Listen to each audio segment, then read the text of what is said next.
தூமன் நிரபராதி. சாணக்கியரை நான் தான் விடுவித்தேன் மகாராஜா.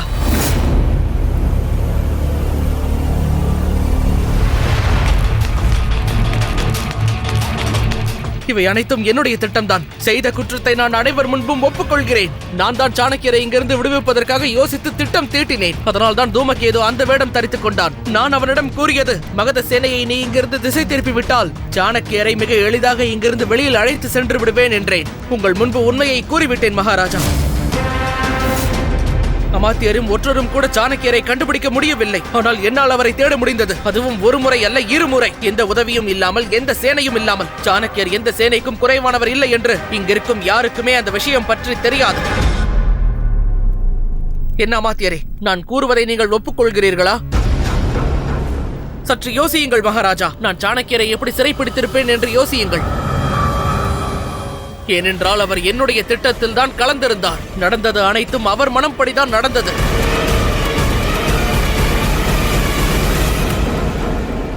பிறகுதான் அவரை இங்கு அழைத்து நீங்கள் அவர் உயிரை பறிக்க முயற்சித்த போது நான் முடிவு செய்திருந்தேன் உங்கள் தனத்தின் இடம் தெரிய வேண்டும் என்று. ஆமா, அப்போதுதான் அவர் உயிரை காப்பாற்றலாம் என்று. பிறகு நான் உங்களிடம் அனுமதி பெற்றேன் அவரை முழுமையாக விசாரணை செய்ய. அப்போதுதான் அவரை இங்கிருந்து மீட்பதற்கான திட்டத்தை தீட்டினேன். அதன் பிறகு பாருங்கள், அவர் விடுவிக்கப்பட்டு விட்டார்.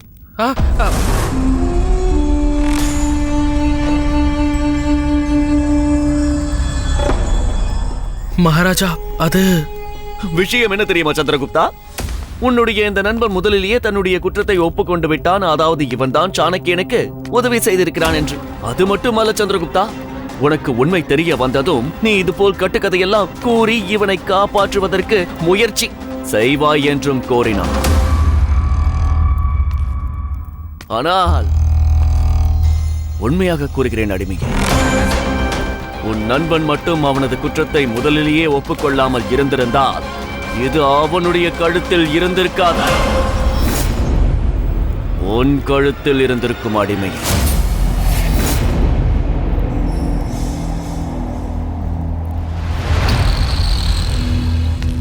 ஏன் இவ்வாறு கூறினாய்? ஏன் பொய் சொல்கிறாய் தூமா? அதை நான் கூறுகிறேன்.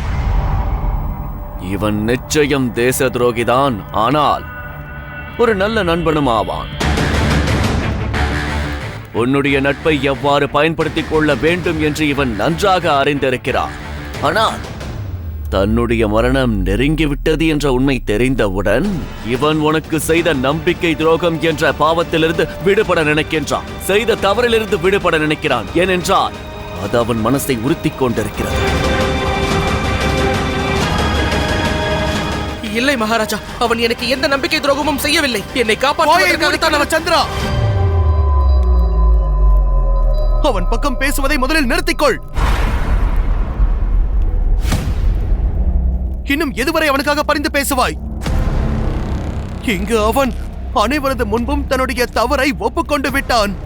எப்பொழுது அவன் இந்திரனுக்கு முன்னால் தன் லோபத்தை காட்டினானோ அப்போதே நீ அவனது நட்பை விட்டிருக்க வேண்டும்.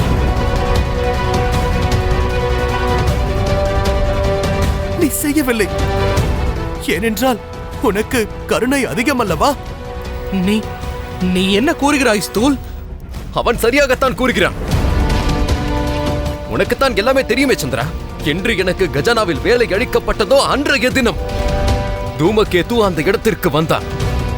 அவன் என்ன கூறினான் தெரியுமா? இங்கிருக்கும் தனத்தில் நமக்கும் சிறிது எடுத்துக்கொள்ளலாம் என்று கூறினான்.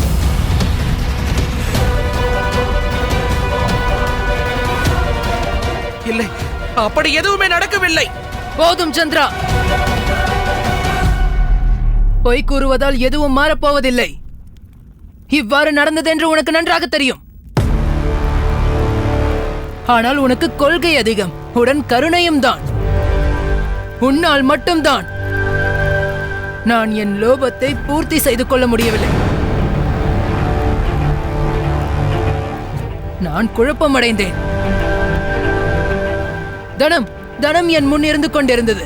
ஆனால் உன்னால் தான், நீ இருந்த காரணத்தால் தான் அதை என்னால் பெற்றுக்கொள்ள முடியவில்லை.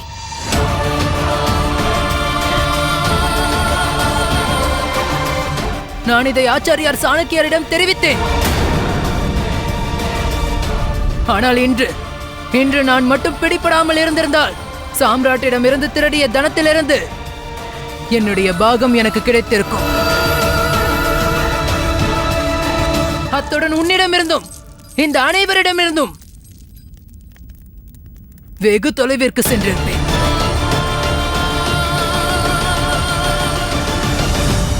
இந்த தங்க முத்திரைகள் உன்னுடைய நண்பனிடமிருந்து தான் எனக்கு கிடைத்தன. இவைகள் அந்த சாணக்கியன் திருடிச் சென்றவைதான்.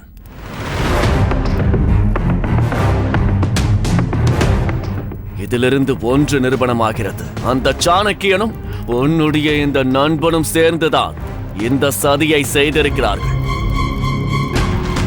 தனத்தின் மேலான லோபம் கொண்டு சாணக்கியன் தப்பிப்பதற்கு இவன் உதவி செய்திருக்கிறான்.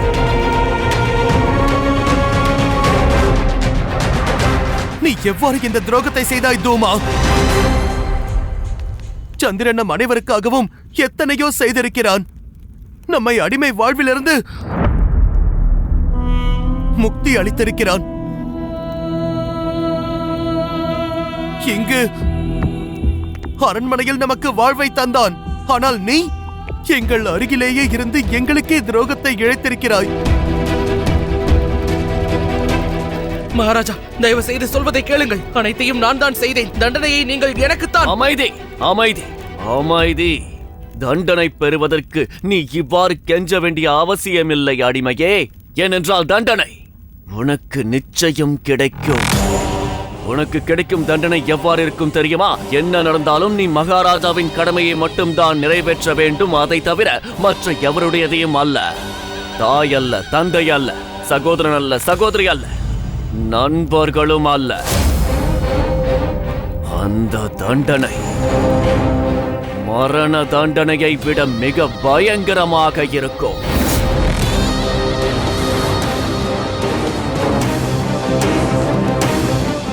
இவனுக்கு நிச்சயம் மரண தண்டனை கிடைக்கும். அதுவும் இந்த சவர கத்தியால் தான். அதுவும் நான் கூறியது போலவே கிடைக்கும். ஆனா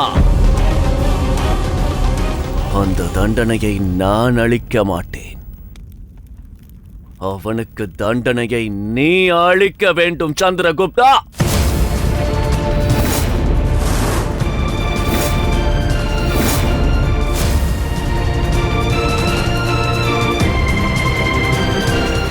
வாங்கிக்கொள்.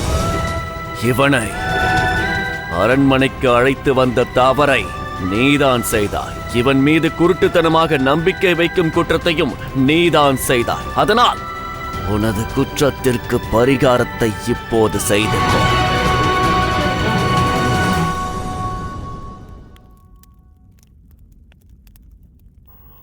உன்னுடைய கைகளாலேயே உனது நண்பனை கொன்றுவிட்டு வாழ்நாள் முழுவதும் அந்த குற்ற உணர்ச்சியுடன் வாழ வேண்டும் என்பதுதான் உனக்கு அளிக்கும் தண்டனை. இது போதுமா சந்திரகுப்தா? ஏனென்றால் இந்த நினைவுகள் உனக்கு என்றும் நினைவூட்டிக் கொண்டே இருக்கும். உன்னுடைய கடமையை தனானந்தனுக்கு மட்டும்தான் செய்ய வேண்டும். நீ எவர் மீதும் குருட்டு நம்பிக்கை வைக்கக்கூடாது. அத்துடன் நீ உன்னை மட்டும்தான் நம்ப வேண்டும்.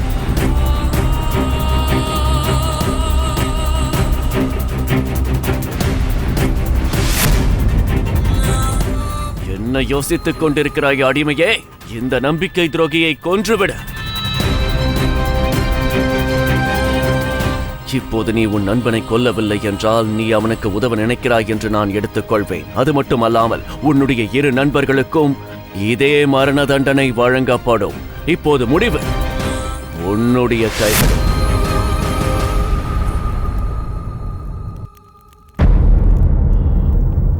ஒன்று அந்த தூமகேதுவின் உயிரை பறித்து விடு, அல்லது உன்னுடைய சுவாசத்துடன் மற்ற இரு நண்பர்களின் உயிர்களையும் நீ பறிக்கப் போகிறாயா?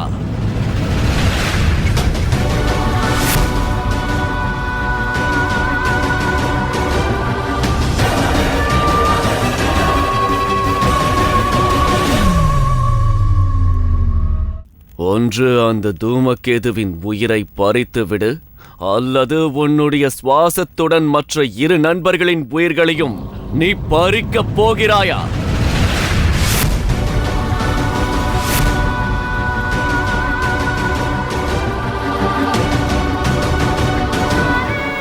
ஆகட்டும். இதுதான் உன் முடிவென்றா? அப்போது சரி, முதலில் இவர்களது உயிரை நான் பறிக்கின்றேன்.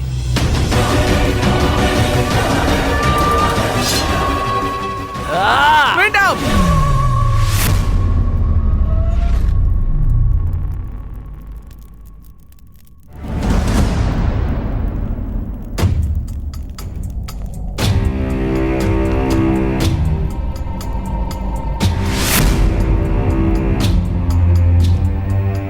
அடிமையே, சீக்கிரம் காரியத்தை செய்து மூடி.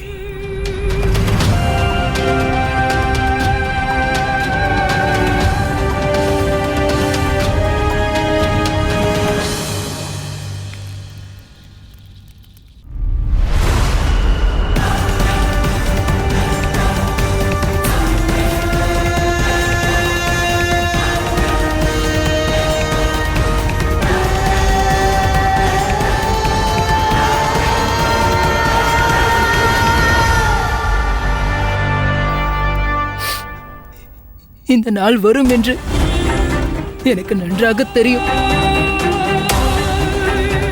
அதனால்தான் சபதம் செய்திருந்தேன்.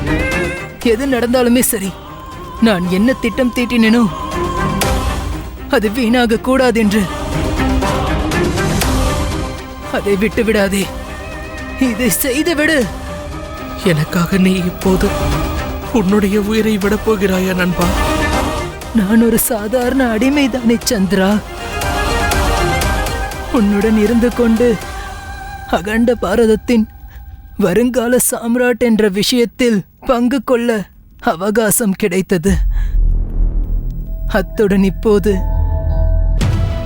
தாய்நாட்டின் சுயமரியாதைக்கான இந்த தர்ம யுத்தத்தில் வீர மரணம் அடைய ஒரு சந்தர்ப்பம் கிடைத்திருக்கிறது. நான் இவைகளை ஏன் செய்தேன் என்று நீ கேள். நான் செய்ய காரணம் இருக்கிறது. ஏனென்றால் உன்மேல் நம்பிக்கை இருக்கிறது. என் அன்பு நண்பனை, அகண்ட பாரதத்தின் வருங்கால சாம்ராட்டை என்னால் காண முடிகிறது.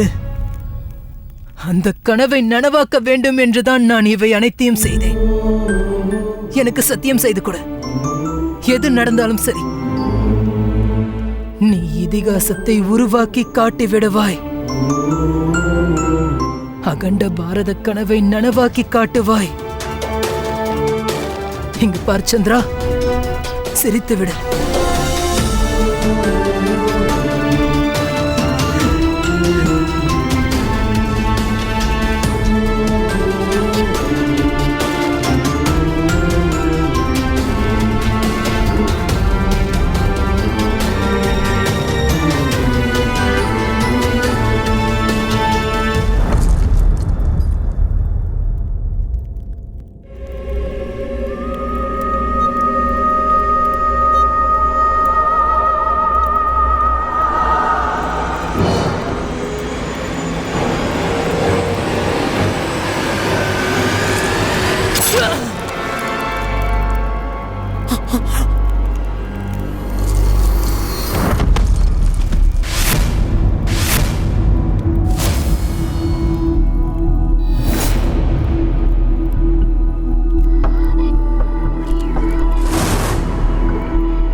மகிழ்ச்சி.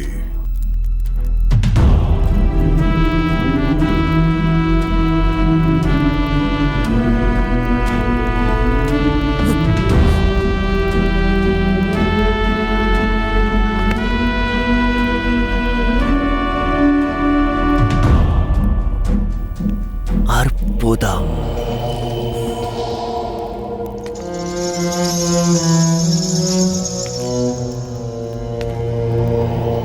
மிக பிரமாதம். நீ உன்னுடைய நட்பை நியாயத்திற்கு நடுவில் வரவிடவில்லை அடிமையே. நீ என் நம்பிக்கையை மீண்டும் அதிகரித்து விட்டாய். மிக அற்புதம்.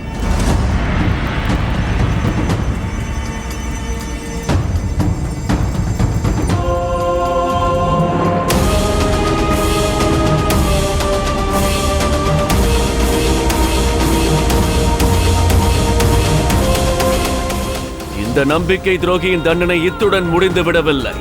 நான் இவனுடைய மரணித்த சடலத்தை உதாரணத்திற்காக பயன்படுத்த போகிறேன். முழு உலகத்திற்கும் காட்டப் போகிறேன். மகதத்தை எதிர்ப்பவர்களுக்கு என்ன தண்டனை கிடைக்கும் என்று இவன் மூலம் காட்டுவேன். வாழும் போதும் சரி, மரணித்த பிறகும் சரி.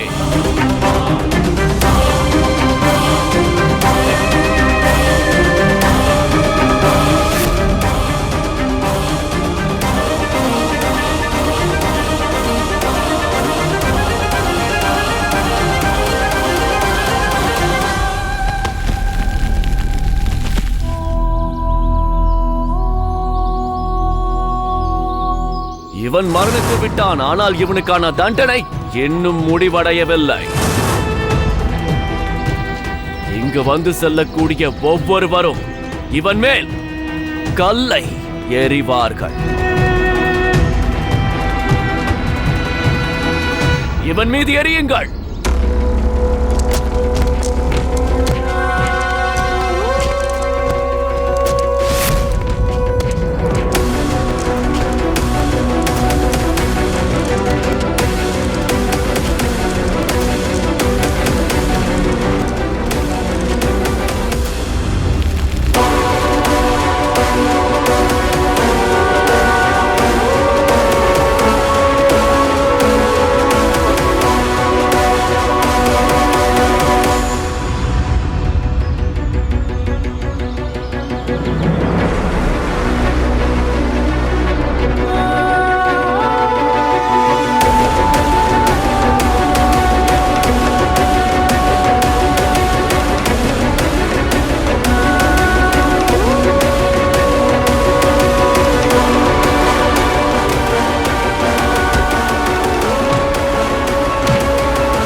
மகாராணி,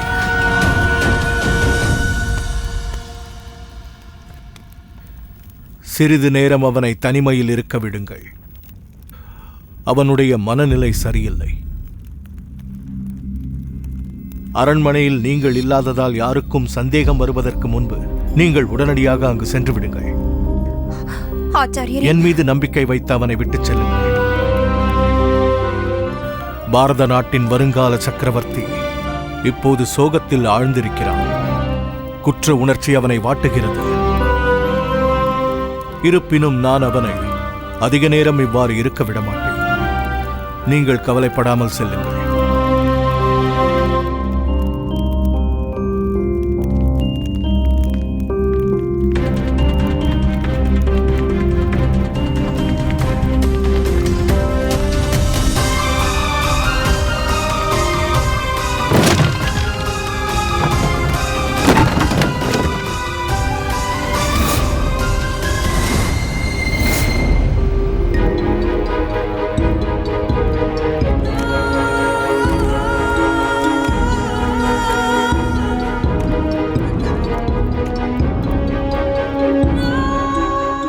ஒரு வேலையை ஒழுங்காக செய்ய முடியவில்லை.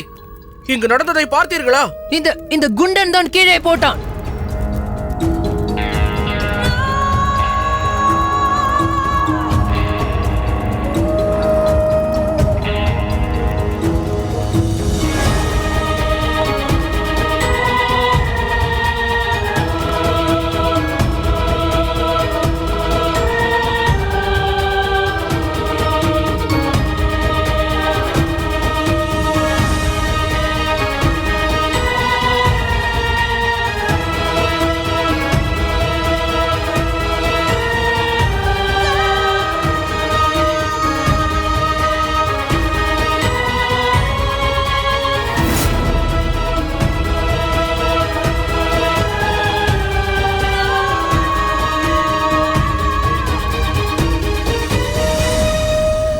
இவனுக்கு நிச்சயம் மரண தண்டனை கிடைக்கும். அதுவும் இந்த சவரக்கத்தியால் தான். அதுவும் நான் கூறியது போலவே நிறைவேற்றப்படும். அவனுக்கு தண்டனையை நான் அளிக்க மாட்டேன். அவனுக்கு தண்டனை நீதான் அளிக்க வேண்டும் சந்திரகுப்தா.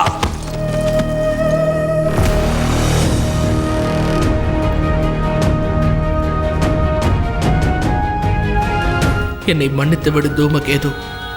என்னால் உன்னுடைய உயிரை காப்பாற்ற முடியவில்லை.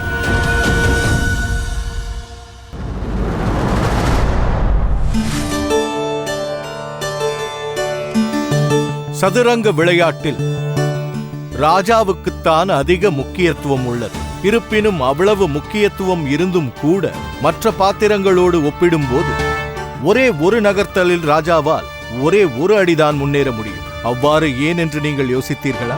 ஏனென்றால் அந்த ராஜாவின் பாதுகாப்பிற்காக மற்ற வீரர்கள் அனைவரும் எப்போதும் எச்சரிக்கையுடன் இருக்கிறார்கள். உண்மையான வாழ்க்கையிலும் கூட ஒரு ராஜாவுக்கு தன்னுடைய சேனையுடன் இதே சம்பந்தம்தான் இருக்கிறது. அதனால் ஒரு ராஜா தன்னுடைய சேனையில் எப்படிப்பட்ட வீரர்களை சேர்க்க வேண்டும் என்றால், ராஜாவின் பாதுகாப்பிற்காகவும் அவருடைய மரியாதைக்காகவும் தன்னுடைய உயிரையும் தன்னுடைய வாழ்வையும் அனைத்தையும் தியாகம் செய்ய அந்த நபர் தயாராக இருக்க வேண்டும். ஏனென்றால் சதுரங்க விளையாட்டாக இருந்தாலும் சரி அல்லது வாழ்க்கையாக இருந்தாலும் சரி, யார் மீது மக்களின் வருங்காலம் அமைந்திருக்கிறதோ அவன்தான் உண்மையில் சிறந்த ராஜாவாக இருக்க முடியும். நீதி என்னுடையது, நியதி உங்களுடையது.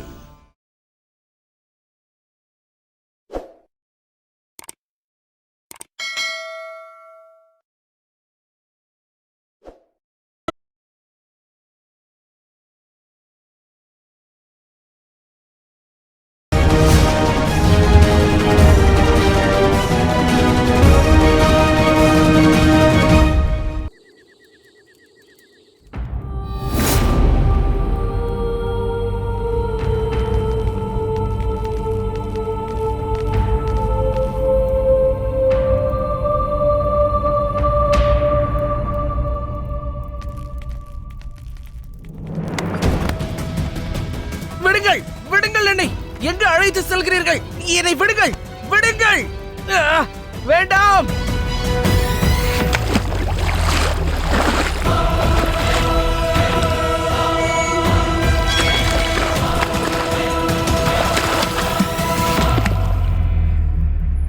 என்ன செய்கிறீர்கள்? ஒரு வழியாக நீ உன்னுடைய சோகத்தில் இருந்தும் கவலையிலிருந்தும் மீண்டு மறுபடியும் ஒரு வீரனாக வந்திருக்கிறாய். நீ ஒரு மாவீரன். உன்னுடைய எதிரிக்கு தகுந்த பதிலடியை கொடுக்கும் தகுதியும் திறமையும் உன்னிடம் உள்ளது சந்திரகுப்தா. இந்த கோபத்தை உனக்குள்ளே அப்படியே வைத்திரு. உன்னுடைய துக்கத்தை உன்னுடைய பலவீனமாக அல்ல, உன்னுடைய பலமாக மாற்று சந்திரகுப்தா. உன்னுடைய நண்பன் தூம்கேது எங்கு போராட்டத்தை கைவிட்டானோ அதே இடத்தில் இருந்து நீ உன்னுடைய இந்த போராட்டத்தை ஆரம்பி. அந்த தூம்கேது வீர மரணம் அடைந்திருக்கிறான். ஆனால் வீர மரணம் அடைந்த பிறகும் அவனுடைய பெயரோடு சேர்த்து வீர மரணம் என்ற மரியாதை இல்லை, மாறாக தேச துரோகி என்ற பெயரை சுமந்து கொண்டிருக்கிறான். இங்கு வந்து செல்லும் ஒவ்வொரு நபரும் இவன் மீது கல்லை எறிய வேண்டும். இவன் மேல் எறியுங்கள். எந்த மரியாதைக்கும் கௌரவத்திற்கும் தூம்கேது தகுதியானவனாக இருக்கின்றானோ அதை அவனுக்கு வாங்கிக் கொடுப்பது உனது கடமையாகும் சந்திரகுப்தா.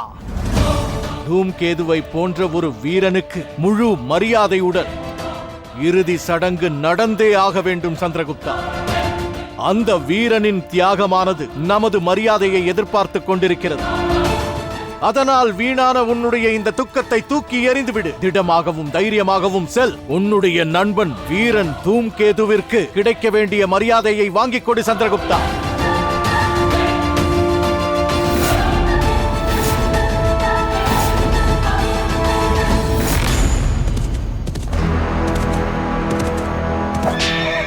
தாய் நாட்டிற்காக தூம்கேது தியாகம் செய்திருக்கின்றான்.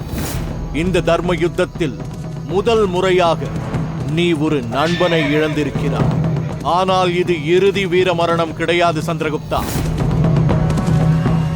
பாரத நாட்டிற்கான இந்த புரட்சியில் இது போன்ற அநேக பலிகள் கொடுக்க வேண்டி வரும்.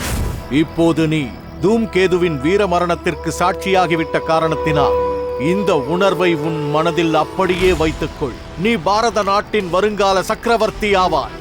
அதனால் இதுபோல் நீ துக்க கடலில் மூழ்கி இருக்க கூடாது.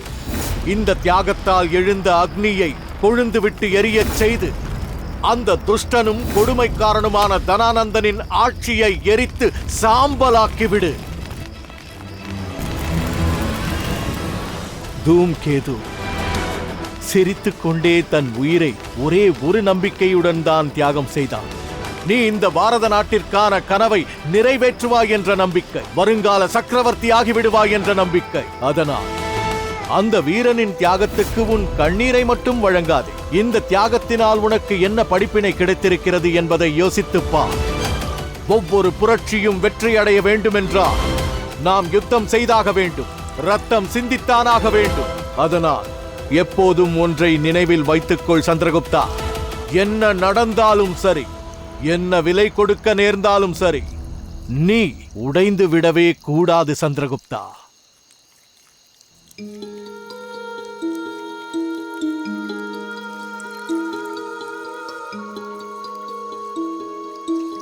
தூமகேது!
நீ தூம்கேதுவின் சிதைக்கு அக்னி மூட்டும் போது பாரதத்தின் வருங்கால சக்கரவர்த்தி ஆகும் வரையில் நீ இதை போன்ற அநேக தியாகங்களுக்கு பதிலடி கொடுக்க வேண்டி இருக்கும் என்ற ஒரு முழுமையான எண்ணத்துடனும் வெறியுடனும் இருந்து செயல்களை செய்து கொண்டிருக்க வேண்டும் சந்திரகுப்தா. எவ்வாறு அர்ஜுனன் அபிமன்யுவின் மரணத்திற்கு பிறகு தன்னுடைய அஸ்திர சஸ்திரங்களை துறக்கவில்லையோ, அதே போல நீயும் இந்த புரட்சியை எழுச்சியுடன் வைத்திருக்க வேண்டும். தனானந்தனுடனான இந்த யுத்தம் உன்னுடைய தர்ம யுத்தம் மட்டுமல்ல, உன்னுடைய கர்ம யுத்தமும் கூட.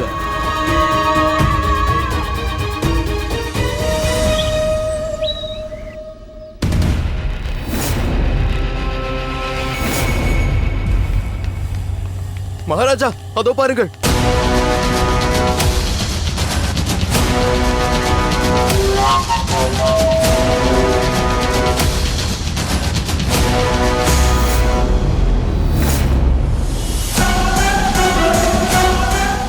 நீ முற்றிலும் அழியப் போவது நெருங்கிவிட்டது தனானந்தன்.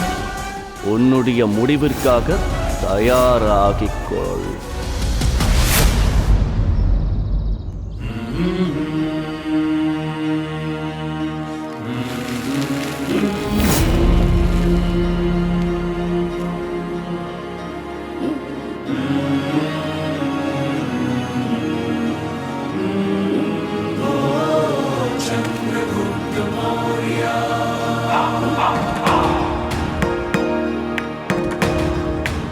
உன்னுடைய அழிவுக்கான நேரம் நெருங்கிவிட்டது. உன்னை நான் பழி வாங்கப் போகிறேன் தனானந்தா. நீ அழித்த ஒவ்வொரு உயிருக்கும் நீ பதில் சொல்லியே ஆக வேண்டும். அந்த உயிர்களின் ஒவ்வொருவருக்குமான நிச்சயம் அந்த கடனை நீ தீர்த்தாக வேண்டும். அவர்களுடைய உயிருக்கு உன்னுடைய உயிர்தான் பலி. இப்போது செய்யும் சபதம் இந்த சந்திரகுப்தனுடையது. இந்த பாரதத்தின் வருங்கால மன்னன் செய்யும் சபதம் இது. உன்னை முழுவதுமாக நான் அழித்து விடப் போகிறேன்.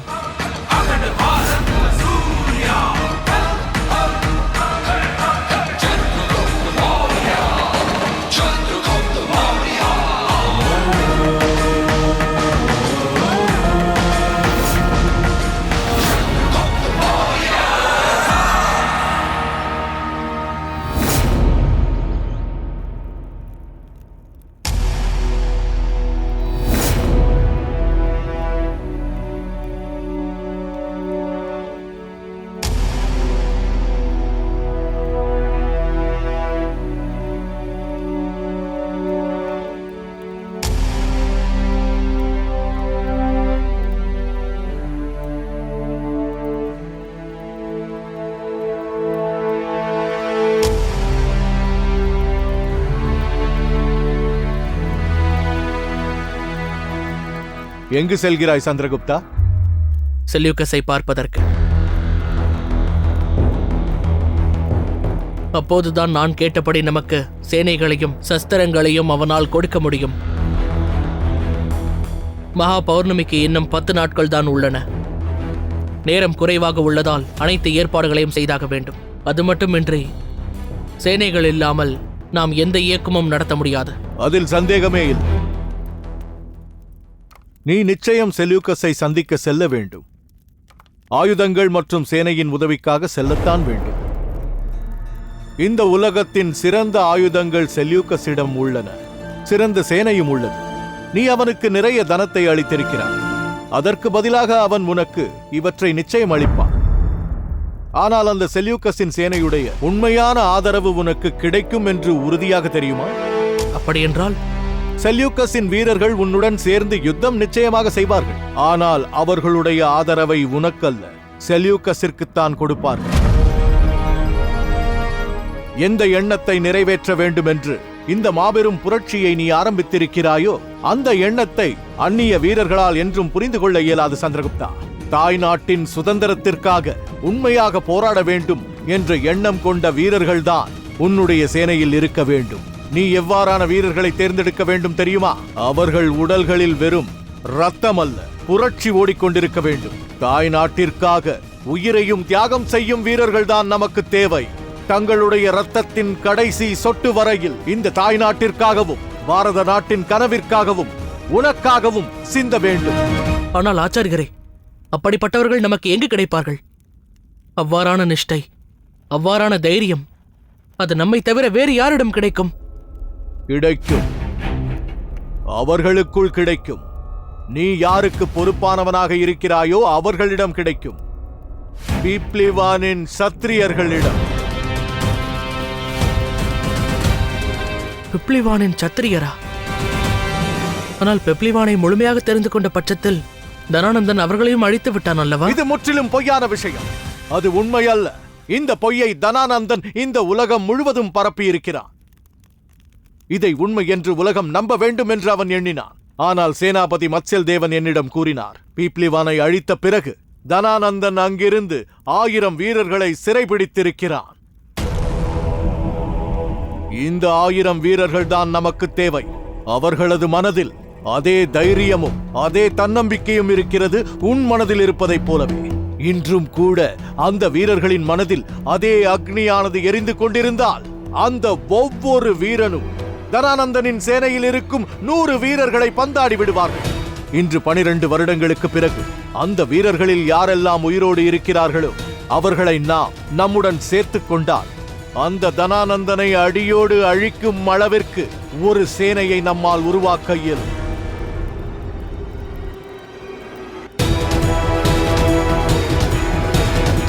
நீங்கள் கவலைப்படாதீர்கள் ஆச்சாரியரே.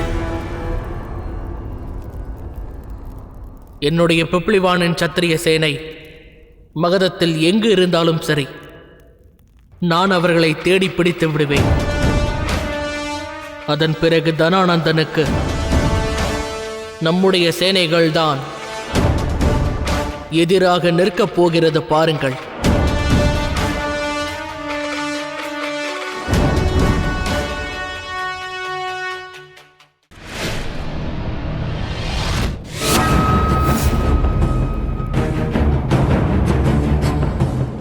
நீங்கள் அனைவரும் ஒரு காரியம் செய்தாக வேண்டும்.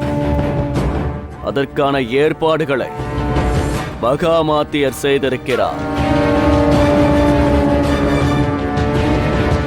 இப்போது நீங்கள் அரண்மனையின் புது காவலர்களாகிவிட்டீர்கள். அதனால் உங்களை ஒரு வித்தியாசமான முறையில் வரவேற்க வேண்டும் என்று நான் யோசித்து வைத்திருக்கிறேன்.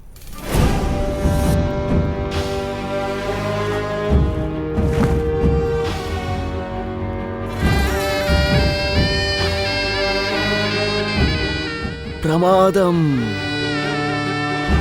அற்புதமான வாசனை! என்ன ஆயிற்று? எதற்காக காத்துக் கொண்டிருக்கிறீர்கள்? போஜனம் செய்ய ஆரம்பியுங்கள். சீக்கிரம் போஜனத்தை உண்டு மகிழுங்கள்.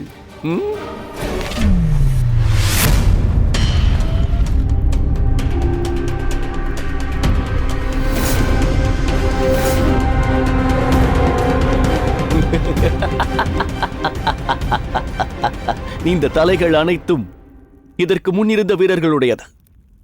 இவர்கள் அனைவரும் ஒன்றாக சேர்ந்துதான் அந்த தேச துரோகியின் சாபத்தை எனக்கு தெரியாமல் இங்கிருந்து கொண்டு சென்றிருக்கிறார்கள். அவர்கள் எவரும் அவர்களுடைய கடமையை ஒழுங்காக செய்யவில்லை. ஒருவேளை நீங்களும் இவ்வாறான தவறை செய்தால் நான் இங்கிருப்பேன், தட்டுகளும் இங்குதான் இருக்கும். ஆனால் இவர்களின் தலைக்கு பதிலாக உங்களுடைய தலைகள் அங்கு இருக்கும். செல்லுங்கள், என்னை நிம்மதியாக போஜனம் செய்ய விடுங்கள்.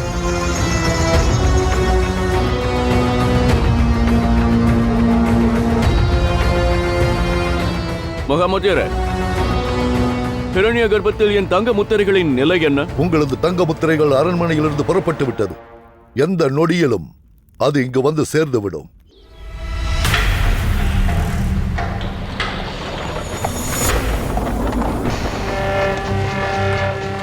அவற்றை என் பாதுகாப்பான கஜானாவில் பாதுகாப்பாக வைத்து விடுங்கள். செல்யூக்கஸிற்கு சீக்கிரமே தெரிய வந்துவிடும் சாணக்கியன் தப்பித்து விட்டான் என்று. அதனால் அவன் தன்னுடைய தலைமைத்தனத்தை என்னிடம் காட்டுவதற்கு முயற்சி செய்வான். அதனால் நான் மகதத்தின் பாதுகாப்பை தனம் தனம் தனம் தனம் தனம் கனத்தால் செய்து விடுவேன். ஏனென்றால் அந்த செல்யூக்கஸ் என்னை விட தன்னை மிக உயர்ந்தவனாக என்றும் நினைத்து விடக்கூடாது. நிச்சயம் மகாராஜா. இன்னொரு விஷயம் மகாமாத்தியரே, நீங்கள் தான் இப்போது மிக கவனமாக இருக்க வேண்டும்.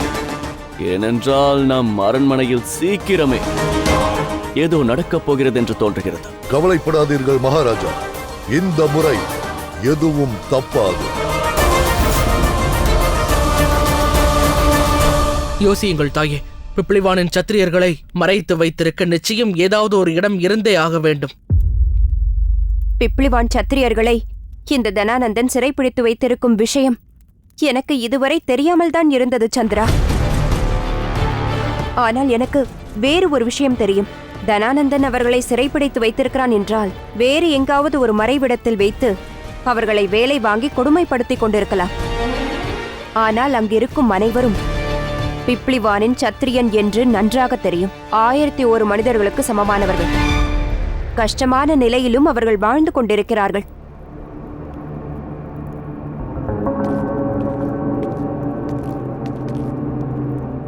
சந்திரா, நான் என் வீட்டுக்கு செல்கிறேன். என் மனம் குழப்பமாக உள்ளது. நான் செல்கிறேன். என்னவாயிற்று இந்திரா? அரச கஜனாவிலிருந்து தங்க முத்திரைகள் வந்தன. நான் அவைகளை எண்ணிய போது அந்த முத்திரைகளின் மேல் இரத்தக்கரை இருந்ததைக் கண்டேன்.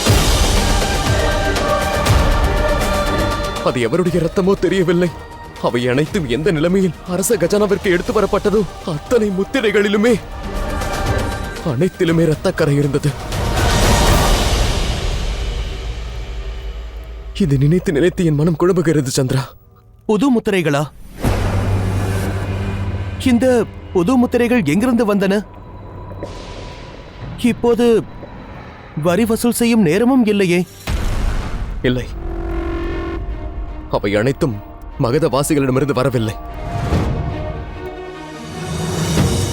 இந்த முத்திரைகள் மகதவாசிகளிடமிருந்து வரவில்லை என்றால் இந்த முத்திரையை பற்றி நீ ஏதாவது கேள்விப்பட்டிருக்க வேண்டும்.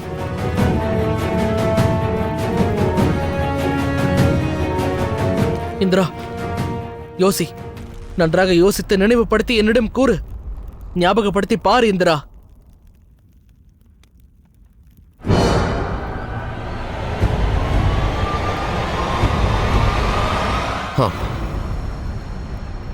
அந்த சேனைகள் பேசிக் கொண்டிருந்ததை நான் கேட்டேன். அந்த முத்திரையில் வேலை செய்தவர்களுடைய வேர்வை அல்ல, தனானந்தனுடைய பழைய எதிரிகளின் ரத்தம் எலும்புகளிலிருந்து எடுக்கப்பட்டது சந்திரா.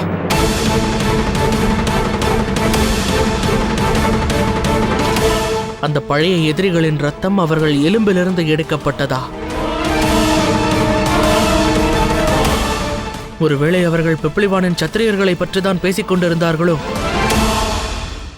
இந்திரன் இப்போது கூறியதை பார்த்தால் அந்த பிப்ளிவான் சத்திரியர்களை வைத்து இந்த தங்க முத்திரைகளை செய்திருப்பானோ என்று எனக்கு ஒரு சந்தேகம் வருகிறது. நான் என்னுடைய சந்தேகத்தை நிவர்த்தி செய்து கொள்ள வேண்டும்.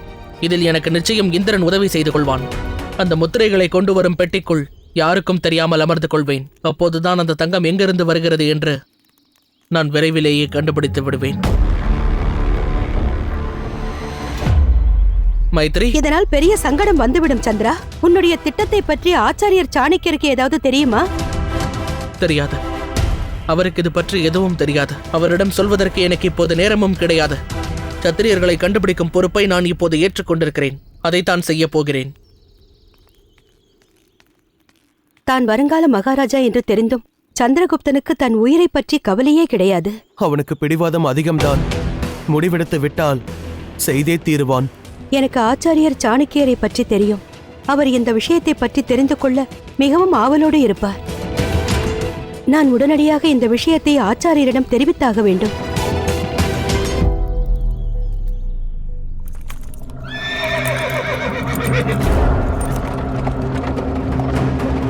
செல்லுங்கள், செல்லுங்கள், முன்னேறி செல்லுங்கள், சீக்கிரம் செல்லுங்கள், செல்லுங்கள்.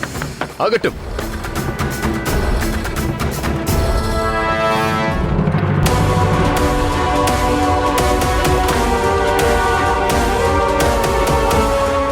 விரைவாக அங்கு சென்று சத்திரியர்கள் இருக்கும் இடத்தை நான் கண்டுபிடித்தாக வேண்டும்.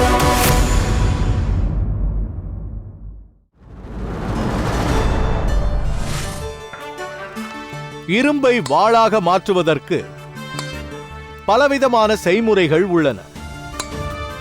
ஒரு சுத்தியலின் கருணையற்ற தாக்குதலை அது தாங்கிக் கொள்ள வேண்டும். பலவிதமான சாதனங்களின் மூலம் அது கூர்மையாக்கப்படுகிறது. தீவிரமான அக்னியின் சூட்டை தாங்க வேண்டியிருக்கிறது. இவை அனைத்தையும் தாங்கிக் கொண்ட பிறகுதான் ஒரு வாள் தன்னுடைய அடையாளத்தை பெறுகிறது. அதே போலத்தான் ஒரு மனிதனின் வாழ்க்கையில் வரும் கஷ்டங்களும் துக்கங்களும் படுதோல்விகளும் ஒரு மனிதனின் அடையாளத்தை கூர்மையாக்குகின்றன. அதனால் ஒரு வாளாக மாறி எதிரியை அழிக்க வேண்டும் என்ற எண்ணம் உங்கள் மனதில் இருந்தால் நான் கூறிய அனைத்து அனுபவங்களையும் எதிர்கொள்ள தயாராக இருங்கள். அதன் மூலமாகத்தான் வாள் தனது அடையாளத்தை அடைகிறது, தன்னுடைய கூர்மையை அடைகிறது. அப்போதுதான் கிடைக்கும் நமக்கு வெற்றி. நீதி என்னுடையது, நியதி உங்களுடையது.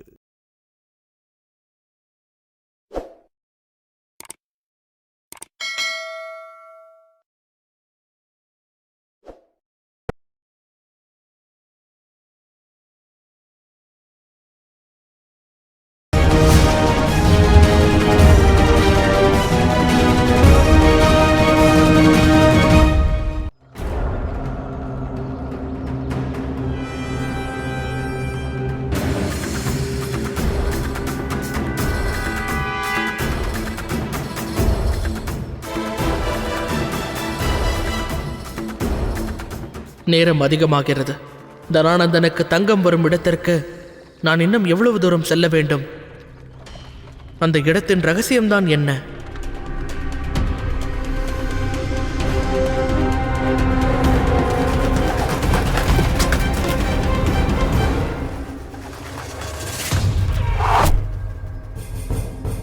மகிழ்ச்சி. நினைவிருக்கிறதா? சிறு வயதில் இந்த விளையாட்டை நாம் எவ்வளவு ஆனந்தமாக விளையாடுவோம். ஆமாம் சகோதரா, அந்த ஒவ்வொரு கணமும் எனக்கு நன்றாக ஞாபகம் இருக்கிறது. நான் ஒப்புக்கொள்கிறேன் சகோதரா. நீங்கள் உங்கள் விரலை இழந்தீர்கள். ஆனால் அந்த தூமகேதுவை பிடிப்பதில் உதவி செய்து நீங்கள் மீண்டும் என்னுடைய மனதில் இடம் பிடித்து விட்டீர்கள். மிக்க நன்றி மகாராஜா. ஆனால் ஏனென்று தெரியவில்லை சகோதரரே. ஏதோ ரகசியம் இருக்கிறது என்று இன்னும் எனக்கு தோன்றுகிறது. நம் பார்வையிலிருந்து ஏதோ ஒன்று விலகி இருப்பது போல் எனக்கு தோன்றிக் கொண்டிருக்கிறது.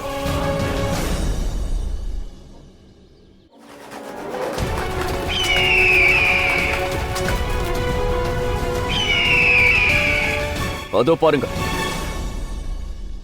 அந்த பறவையை பாருங்கள். அது கண்டிப்பாக ஒரு தூதனாகத்தான் இருக்கும். கவலைப்படாதீர்கள் மகாராஜா. எப்போது உங்கள் தனம் திருடு போனதோ அப்போதிலிருந்து அக்கம் பக்கத்தில் இருக்கும் அனைத்து பட்சிகளும் பின்தொடரப்படுகின்றன. அற்புதம்.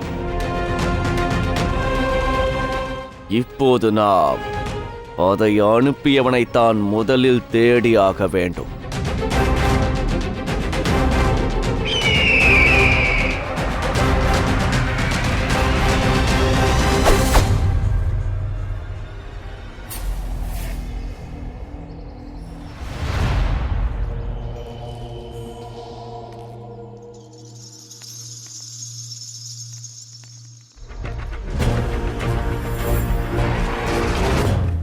ஒற்றனின் உருவத்தில் ஆச்சாரியர் சாணக்கியன் உன்னை போன்ற அழகிகளையும் விரும்புகிறானா என்ன? ஆச்சாரியர் சாணக்கியரை பற்றி இப்படி தரக்குறைவாக பேசுவதற்கு உனக்கு வெட்கமாக இல்லை?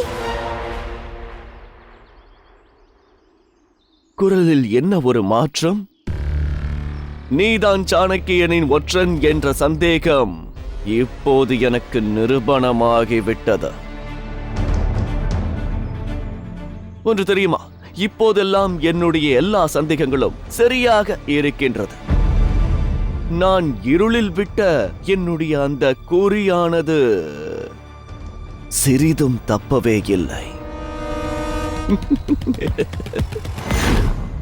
கூடிய சீக்கிரமே அந்த சாணக்கியன் என் முன் வந்து நிற்கத்தான் போகின்றான். அவன் அழிவதுடன் அவனுடைய சபதம் சிறந்த பாரதத்தை உருவாக்குவது, எனக்கு பதிலாக ஒரு தகுதியான மகாராஜாவை கொண்டு வந்து அமர்த்துவது என்ற அவனுடைய கனவானது, இவை அனைத்தையும் அழிக்கப் போகின்றான் இந்த தனானந்தன்.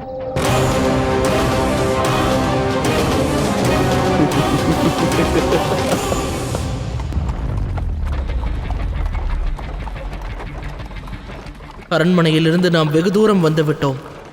இங்கு என்னதான் இருக்கிறது?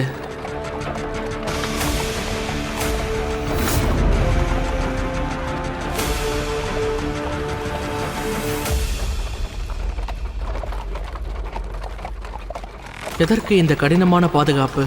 நான் இப்போது வேறு எங்காவது மறைந்து கொள்ள வேண்டும்.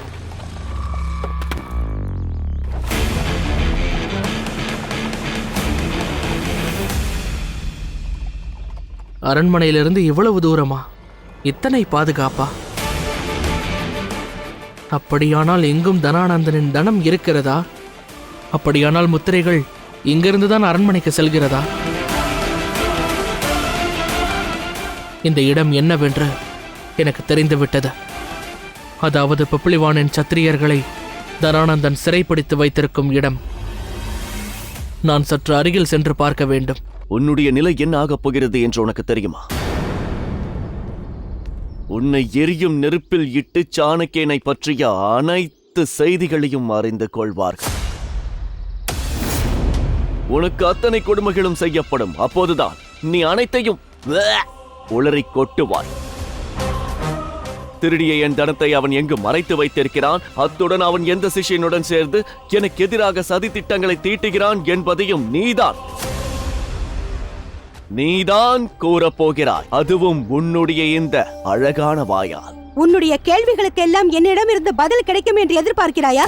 நான் உனக்கு இப்போது கூறுகிறேன், நீ ஒரு கேடு கெட்ட மகாராஜா. நீ ஒரு ஆண்மையற்ற அரசன். வெகு விரைவில் எங்களுடைய அரசகுமாரன் வரப்போகிறான். வந்தவுடன் முதலில் உன்னைத்தான் அவன் அழிக்கப் போகிறான். அவன் உன்னை அழித்து விடுவான். எங்கள் பாரதம் வாழ்க!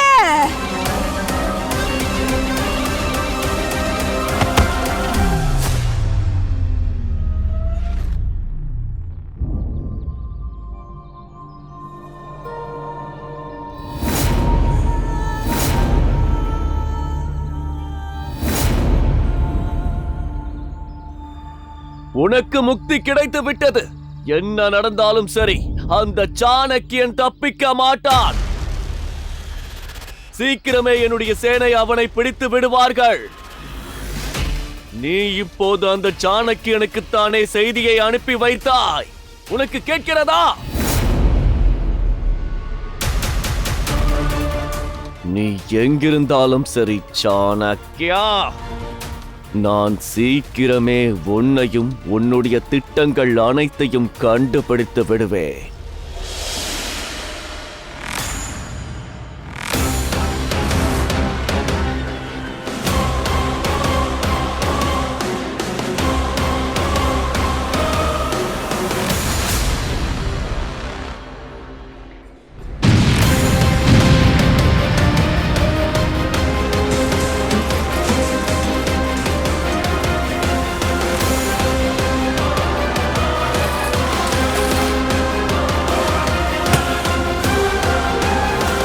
அப்படியென்றால் இதுதான் அந்த தங்க முத்திரையின் ரகசியமா?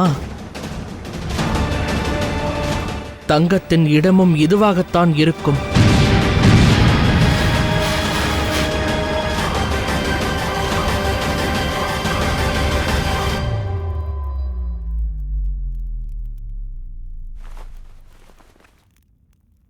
இதுதான் தூது வந்த பறவை. இதன் மூலமாகத்தான் சாணக்கியருக்கு செய்தி அனுப்பப்பட்டது. ஆனால் சாணக்கியரை இதை அடைவதற்கு முன்பாக இது கொல்லப்பட்டு விட்டது.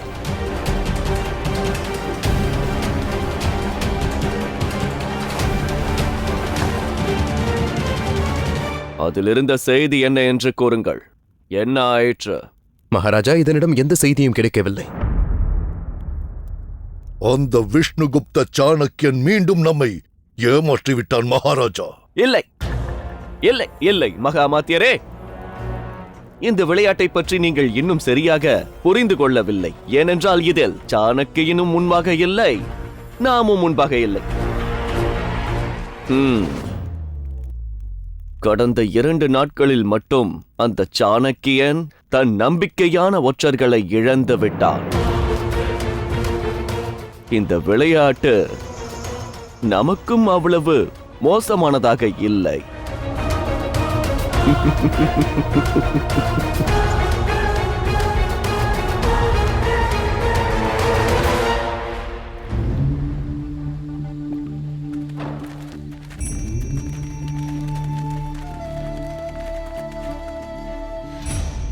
என்னுடைய கண்ணீர் அஞ்சலியை ஏற்றுக்கொள் வீராங்கனை மைத்ரேயி. எனக்கு முழு நம்பிக்கை இருக்கிறது. தியாகம் செய்ய வேண்டிய அந்த சூழல் உனக்கு வந்தபோது நீ ஒரு நிமிடம் கூட யோசித்திருக்கவே மாட்டாய். இந்த பாரத நாடு உன்னை போன்ற வீராங்கனைகளுக்கு என்றும் கடன் பட்டிருக்கும். ஆனால் ஆச்சாரியாரே, மைத்ரேயின் மரண செய்தியானது உங்களுக்கு எப்படி முன்பே தெரிந்தது? இந்த செய்தியை உங்களுக்கு கூறியது யார்? மைத்ரேயி மேல் நான் வைத்திருந்த நம்பிக்கைதான். நான் இந்த விஷயத்தை நன்றாகவே அறிந்திருந்தேன். என்றைக்காவது ஒரு நாள் மைத்ரேயை பற்றிய உண்மை தனானந்தனுக்கு தெரிய வரும். அப்போது அவள் ஒரே ஒரு வழியை தான் தேர்ந்தெடுப்பாள். தன் உயிரை துறப்பாள் என்று தெரியும். ஆச்சாரியரே, உங்களுக்கு செய்தி வருவதற்கு முன்பாகவே நீங்கள் எப்படி அந்த பறவையை கொன்றீர்கள்?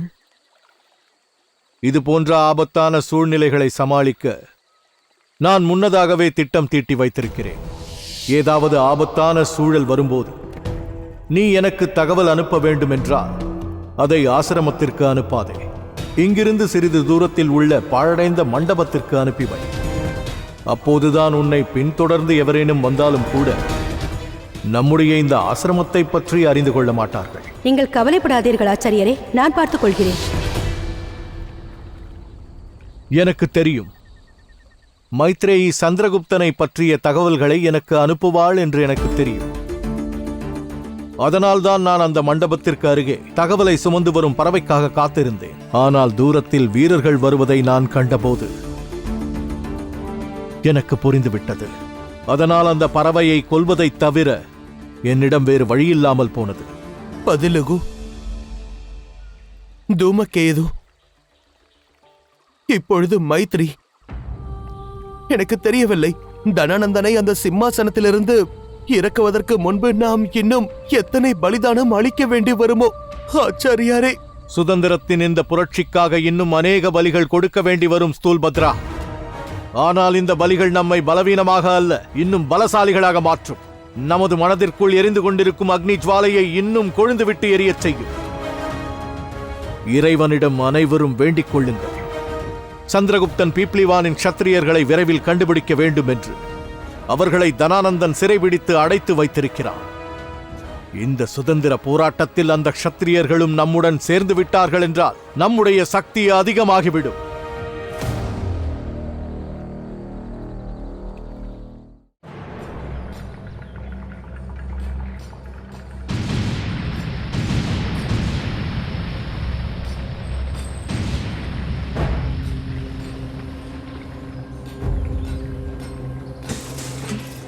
என்ன,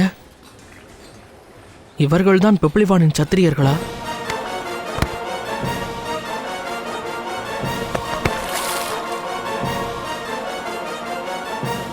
யாராவது உதவுங்கள்.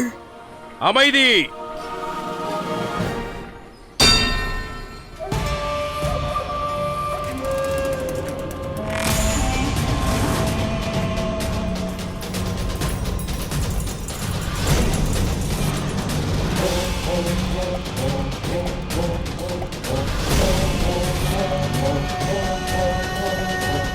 நீங்கள் பீப்ளிவானின் சத்திரியர்கள் தானே? இங்கிருந்து நீங்கள் வெளியேறவே முடியாது. நான் சந்தேகப்பட்டது சரியாகிவிட்டது. இவர்கள்தான் பிப்ளிவானின் சத்திரியர்கள். தனானந்தன் இவர்களை 12 வருடங்களாக சிறைப்பிடித்து வைத்திருக்கிறான். சேனைகளே,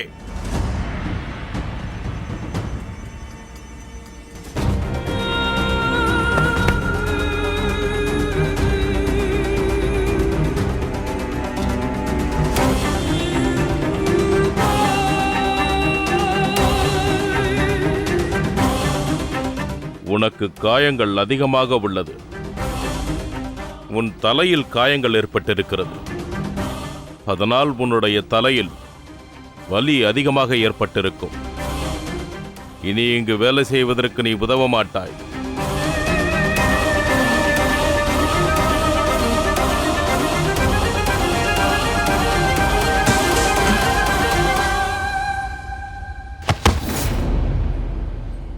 கோபத்தை கட்டுப்பாட்டில் வைத்து வழக்கு தெரிந்துவிட்டால் அதைவிட ஒரு உதவியாளன் கிடையவே கிடையாது. இல்லை, நான் ஆவேசப்படக்கூடாது. திட்டம் போட்டுதான் செயல்பட வேண்டும்.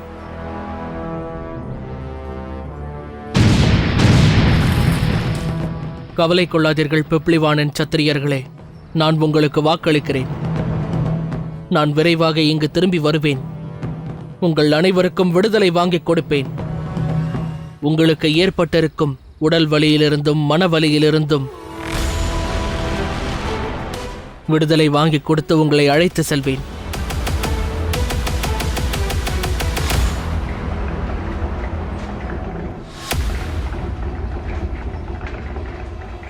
வழி கிடைத்துவிட்டது. இப்போது இங்கிருக்கும் தங்க கற்களையே திருடி நான் இங்கு ஒரு சாவியை உருவாக்குவேன். அதற்கு பிறகு தங்கம் வைத்திருக்கும் இடத்தில் பிரவேசம் செய்வேன். ஆச்சாரியரே, வெகு விரைவிலேயே தனானந்தனுக்கு எதிராக நம்முடைய சொந்த சேனைகள் நிற்கப் போகிறது. நம்முடைய எதிரி சாணக்கியன் எப்போதும் ஒரு அடி முன்னேறி இருக்கிறார். அதற்கான சாட்சி உங்கள் முன்பாக இப்போது இருக்கிறது.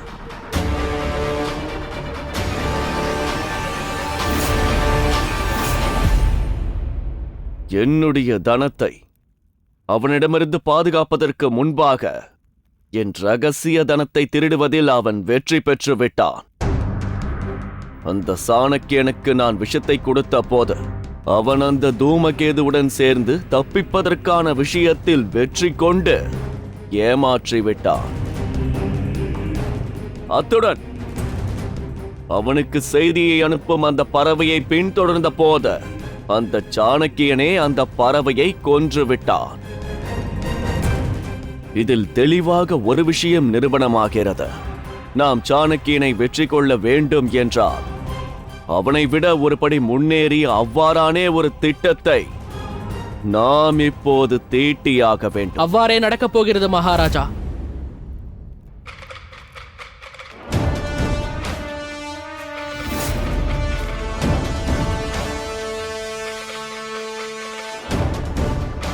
மகாராஜா, எனக்கு ஒரு பொருள் கிடைத்திருக்கிறது. அந்த பொருள் சாணக்கியரை விட ஒரு அடி மேலே எடுத்து வைக்கவும் உதவியாக இருக்கும். சாணக்கியனின் திட்டத்தை தெரிந்து கொள்வதற்காக இது நமக்கு மிகவும் உதவியாக இருக்கப் போகிறது. நீ உன் நண்பனின் மரணத்திற்காக துக்கமாக இருப்பாய் என்று நான் நினைத்திருந்தேன். ஆனால் நீ இப்போது என் முன்பாக வந்து நிற்கிறாய் எனக்கு உதவி செய்வதற்கு.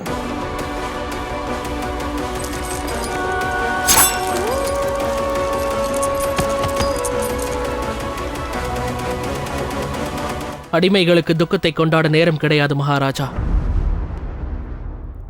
அதனால்தான் தூமனின் மரணத்திற்கு துக்கத்தோடு இருப்பதை காட்ட அவன் வீட்டிற்கு சென்றேன். அந்த இடத்தில்தான்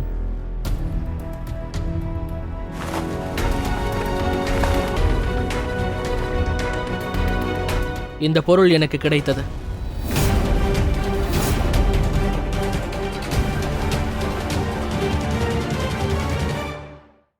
இது என்னுடைய தங்கக்கல் ஆயிற்றே. இதை பற்றிய விஷயம் எவருக்குமே தெரியாது. தூமனிடம்தான் இந்த கல் இருந்தது. சத்தியமாக சொல்கிறேன், அந்த சாணக்கியனுக்கு இது நிச்சயம் தெரியும். உங்களுடைய தங்கத்தை பற்றி அவனுக்கு தெரிந்திருக்கிறது. என்ன? அதுதான் இந்த கல்லே கூறுகிறதே. உங்களுடைய ரகசிய தனத்திற்கு பிறகு சாணக்கியனின் பார்வையானது உங்களுடைய அந்த தங்க கிடங்கின் மீதுதான் இருக்கும். மகாராஜா, ஏதோ நடக்கிறது. சாணக்கியரோடு யாரோ கைகோர்த்திருக்கிறார்கள். உங்களுக்கு யார் மீதாவது சந்தேகம் என்பது இருக்கிறதா? உங்களுக்கு எதிராக யார் இருக்கிறார்கள்? அங்கு அனைவருமே என் எதிரிகள் தான். ஏனென்றால் அங்கிருப்பவர்கள் அனைவரும் விப்ளிவானினுடைய சத்திரியர்கள் தான். நன்கு யோசியுங்கள். சாணக்கியரால் இந்த கல்லை கொண்டு வர முடியும் என்றால் அந்த சத்திரியர்களோடு நிச்சயமாக ஏதோ ஒரு தொடர்பு இருக்குமோ என்று எனக்கு சந்தேகமாக உள்ளது. அனைவரையும் உங்களுக்கு எதிராக மாற்றி உங்களோடு யுத்தம் செய்ய வைக்க முடியும். சுதந்திர இயக்கத்தையும் பெருக்கிவிட முடியும் மகாராஜா. ஆகையால் உடனடியாக அமாத்தியரை அந்த இடத்திற்கு அனுப்பி இந்த பிரச்சனை பெரிதாவதற்குள் இந்த விஷயத்தை முடித்து வைக்க சொல்லுங்கள். இல்லை மகாராஜா, நான் அங்கு சென்றால் எச்சரிக்கையாகி விடுவார்கள். முதலில் அவரது திட்டம் என்ன என்பதை நாம் அறிய வேண்டும். நம் நம்பிக்கைக்குரிய ஒருவரைத்தான் நாம் முதலில் அங்கு அனுப்ப வேண்டும், அதுவும் ஒரு அடிமையின் உருவத்தில். அவன் நமக்காக ஒற்றன் வேலை செய்ய வேண்டும். அப்படி ஒரு அடிமை எவனாவது உங்கள் கண்களுக்கு தென்படுகிறானா மகாமாத்தியரே? ஒருவன் இருக்கிறான் மகாராஜா. இந்த காரியத்தை இதை உங்கள் அடிமை சந்திரகுப்தனை தவிர வேறு எவரால் செய்ய முடியும்? இவன் ஒருவன் மட்டும்தான் முடியாது என்று நினைக்கும் காரியத்தை முடித்துக் காட்டும் திறமை படைத்தவன். பிரமாதம்.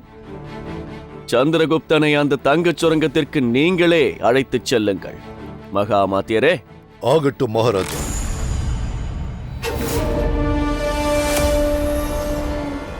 இப்போதைக்கு அந்த தங்க சுரங்கத்திற்குள் நான் பிரவேசம் செய்தாக வேண்டும். அங்கு செல்லும் போது நான் தனியாகத்தான் சென்றாக வேண்டும். திரும்புகையில் என் முழு சேனையோடு வந்தாக வேண்டும். அவர்கள் வந்து உன்னை அழிப்பார்கள் தனானந்தா.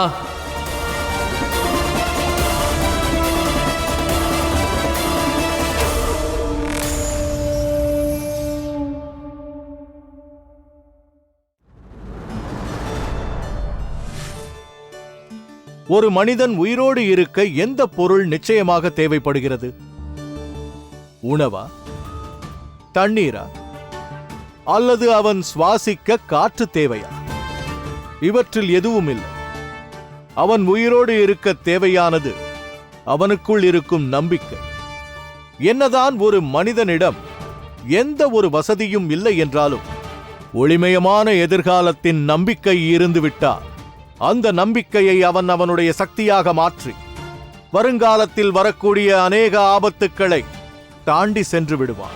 அதனால் வாழ்க்கையில் ஏதாவது பறிபோய் விட்டாலோ அல்லது எதையாவது இழந்து விட்டாலோ நீங்கள் நம்பிக்கையை விடாமல் பற்றிக் கொண்டிருங்கள். நினைவிருக்கட்டும், நம்பிக்கையின் ஒரே ஒரு ஒளிக்கதிர் எப்படிப்பட்ட இருளாக இருந்தாலும் அதை அகற்ற போதுமானதாக இருக்கும். நீதி என்னுடையது, நியதி உங்களுடையது.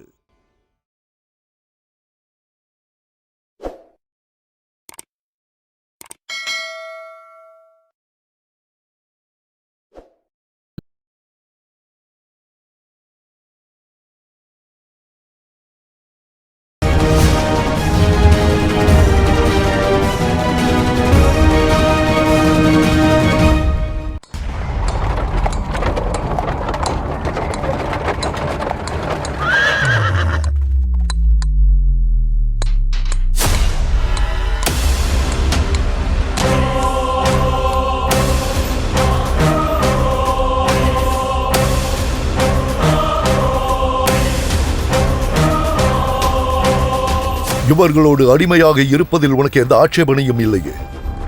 விஷயம் இதுதான். இங்கு உன்னை அடிமையாக அனுப்புவது என்று திட்டமிடப்பட்டது. அதனால் நீ அவர்களைப் போலவே நடந்து கொள்ள வேண்டும். நிச்சயமாக உங்கள் திட்டத்தை நிறைவேற்றுவதற்காக இத்தனை நேரமாக நான் அடிமையாக இருக்க வேண்டும் என்று நினைத்தீர்களா? எனக்கு வேறு ஒன்று தோன்றுகிறது அமாத்தியரே.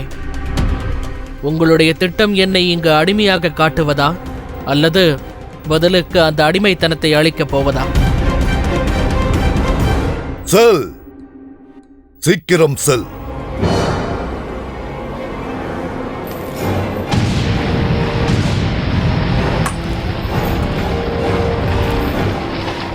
மதன் ராஜா,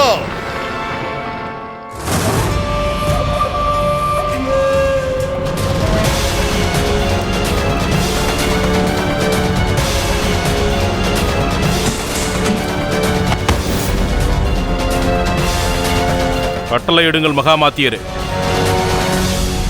மகாராஜாவின் கட்டளை. இந்த அடிமையை மற்ற அடிமைகளைப் போலவே வேலையில் அமர்த்திவிட வேண்டும். அத்துடன் இவனிடம் கடினமான வேலையை வாங்கிவிடு. சந்தோஷம். வெகு நாட்களுக்கு பிறகு ஒரு சிறுவனை தங்கம் செய்ய வைக்கும் வாய்ப்பு எனக்கு கிடைத்ததில் சந்தோஷமாக உள்ளது. இந்த வயதானவர்களுடன் போராடி என் தைரியமே குறைந்து போய்விட்டது. அவர்களை ஏன் கொள்கிறாய் பதன் ராஜா? இங்கிருந்து தப்பிச் செல்வதற்கு அவர்கள் முயற்சி செய்தார்களா?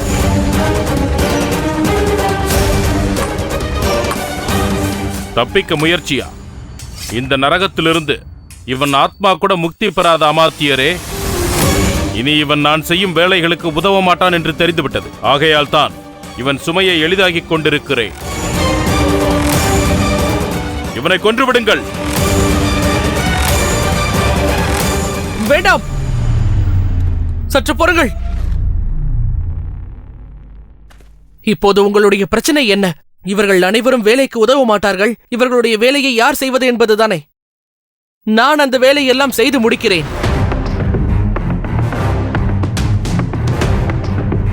இவர்கள் அனைவரையும் உயிரோடு விட்டுவிடுங்கள். 5 நபர் செய்யும் வேலையை இவன் தனியாக செய்வானா? பார்க்கிறேன், எப்படி செய்கிறான் என்று பார்க்கிறேன். இவனை வேலைக்கு அழைத்துச் செல்லுங்கள்.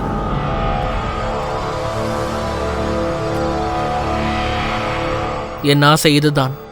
உங்களுக்கும் புரிந்திருக்க வேண்டுமே. இந்த காரியத்தை நான் இவர்களுடைய நம்பிக்கையை பெறுவதற்காக செய்தேன். நான் செல்கிறேன். அழைத்துச் செல்லுங்கள்.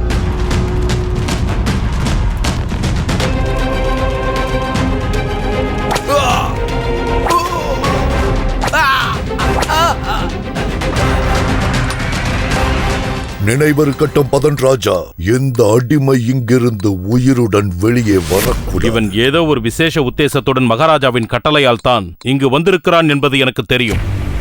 இங்கு பிரச்சனையை உருவாக்குபவர்களை நான் பிடித்து விடுவேன். இவன் தான் பிரச்சனையின் இருப்பிடம், பிரச்சனையின் கிடங்கு. இந்த பிரச்சனைகள் இவன் காதுகளில் விழுந்து இவன் இங்கேயே அழிந்து விட வேண்டும். இங்கு நிகழப் போகும் இவனது மரணம் ஒரு அசம்பாவிதமாக இருக்க வேண்டும். இதை மட்டும் நீ செய்தால் போதும். எது நடந்தாலும் நான் பார்த்துக் கொள்கிறேன் பதன் ராஜா. இந்த வேலை உனக்கு கிடைக்க நான் தான் காரணம். மகாராஜா இம்முடிவை எடுப்பதற்கும் நானே காரணம். மகாராஜா தனநந்தன் நான் சொல்வதை தான் நம்புவார், என் பேச்சை தான் கேட்பார். ஒருவேளை இந்த அடிமை இங்கிருந்து உயிருடன் வெளியே வந்தால் உன்னுடைய மரணம் நிச்சயம். கவலைப்படாதீர்கள் அமாத்தியரே. நீங்கள் எதை விரும்புகிறீரோ அவ்வாறே நடக்கும். ஏனென்றால் அடிமை இப்போது இந்த நரகத்தில் இருக்கிறார். மகிழ்ச்சி.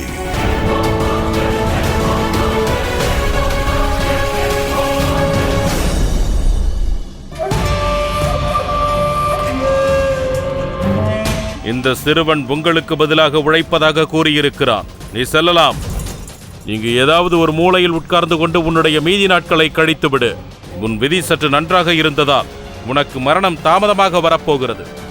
அதுவரையில் நீ இந்த நரக வாழ்க்கையை வாழ்ந்து கொண்டிரு.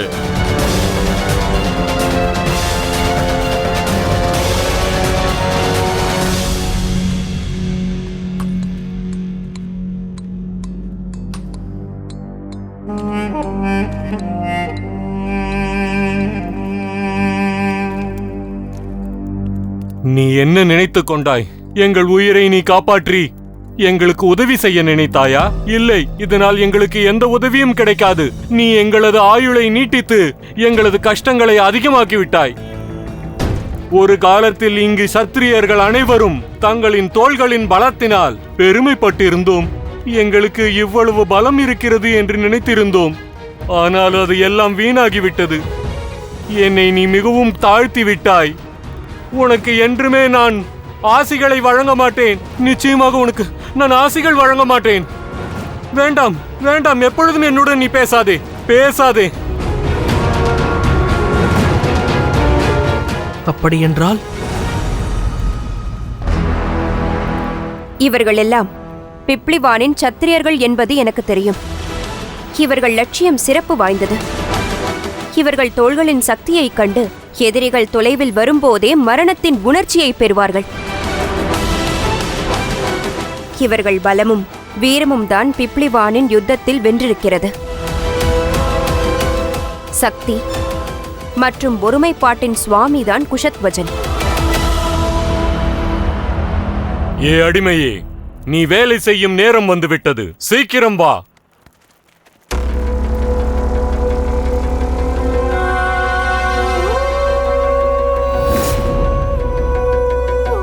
இன்று முதல் நீ இங்கிருக்கும் அடிமைகளைப் போல் நீயும் அடிமையாக இரு. இப்பொழுது உன்னுடைய தோள்களிலும் அடிமை சின்னம் அடையாளம் இடப்படும். அதற்கு பிறகு நீ இவ்விடத்திலிருந்து தப்பிக்க முயற்சி செய்ய முடியாது.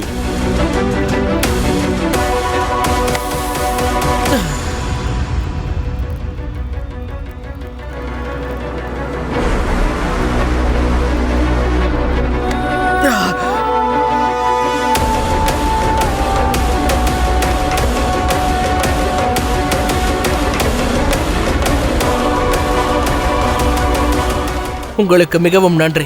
நானும் இப்போது இவர்களைப் போலத்தான். இவர்கள் சுமையை நான் குறைக்கப் போகிறேன். உனக்கு திமிரு அதிகமாக உள்ளது. இந்த தங்கம் எப்படி நெருப்பில் கொதிக்கின்றதோ அதேபோல் உன் சரீரமும் இங்கு உழைப்பால் கொதிக்கப் போகிறது. பல்தேவா, இவனை அழைத்துச் செல். இங்கு வீரத்தை காட்டுவதால் எந்த லாபமும் இல்லை என்பதை இவனுக்கு புரியவை. இன்று முதல் இவனது வேர்வையையும் இரத்தத்தையும் ஒன்றாக்கி இரவு பகலாக மகாராஜாவுக்கு தங்கத்தை உருவாக்கச் சொல். இவன் ஏதாவது தவறு செய்தால் அந்த தவறுக்கான தண்டனையை நீயும் இவனோடு சேர்ந்து அனுபவிக்க வேண்டும். உத்தரவு மகாராஜா. அழைத்துச் செல்லுங்கள்.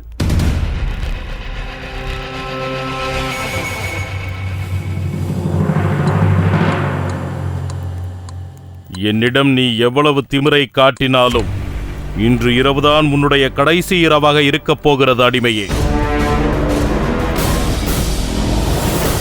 நம்முடைய சந்திரகுப்தன் தங்க சுரங்கத்தில் இருக்கும் பீப்ளிவானின் க்ஷத்திரியர்களை விடுவிக்கும் வரையில் மேற்கொண்டு என்ன செய்யப் போகிறோம் என்று யோசிக்க வேண்டும். நாம் தெரிந்து கொள்ள வேண்டியது தனானந்தனின் அரண்மனையில் எப்போது யார் எந்த நேரத்தில் பாதுகாப்பு ஏற்பாடுகளை கவனிக்கிறார்கள் என்பதை, எந்த வாயிலில் எத்தனை வீரர்கள் இருக்கிறார்கள், அரண்மனைக்குள் யாருக்கும் தெரியாமல் சுலபமாக நாம் நுழையக்கூடிய இடம் எதுவென்று நாம் தெரிந்து கொள்ள வேண்டும். நாம் அரண்மனைக்குள் நுழைய வேண்டுமென்றால் இவையெல்லாம் மிக அவசியம். அதற்காக நாம் முதலில் செய்ய வேண்டியது தனானந்தனுடைய அரண்மனையின் ஒரு சிறிய மாதிரியை உருவாக்க வேண்டும். அதன் பிறகு அரண்மனைக்குள் நாம் பிரவேசம் செய்வது மிகவும் எளிதான காரியமாகிவிடும். வாருங்கள்.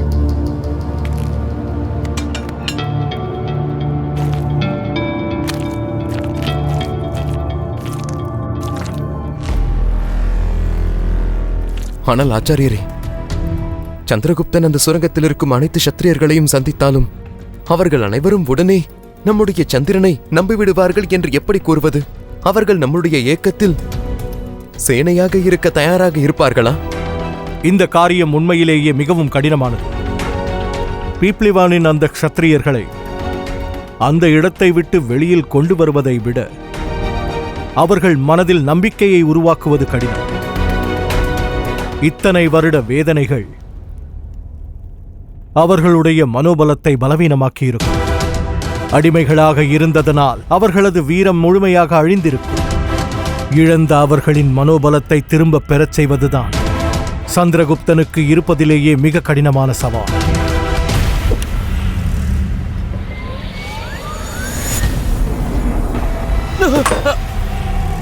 சிறுவனே, எவ்வளவுதானா உன் பலம்?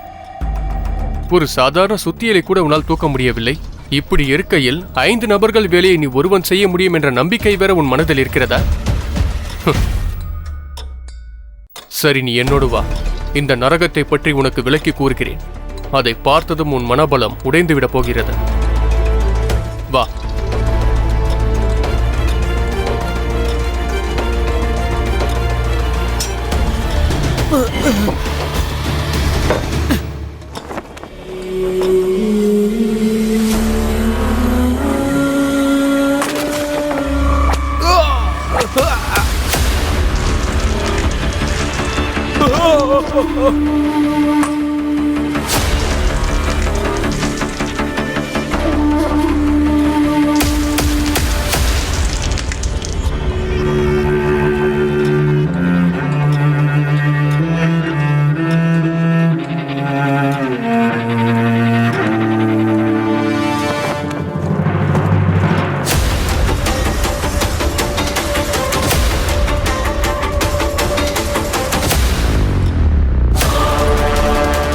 இங்கு சுமார் 500 சத்திரியர்கள் இருக்கிறார்கள்.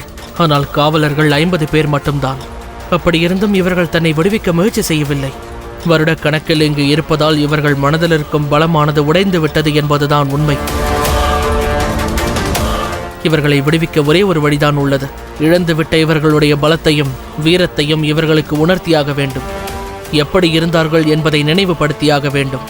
வீரர்கள் துணிச்சலானவர்கள், பிப்ளிவானின் தைரியசாலி என்பதை நிரூபித்தாக வேண்டும்.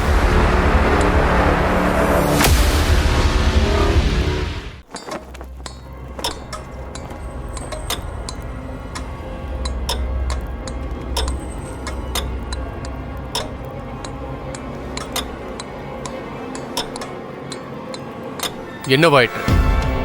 இங்கிருந்து ஓடிவிட வழியை தேடுகிறாயா? உன் வாழ்க்கையே முடிந்து போய்விடும். இங்கு தங்கம் உருவாகும் வேலை ஒருபோதும் நிற்காது.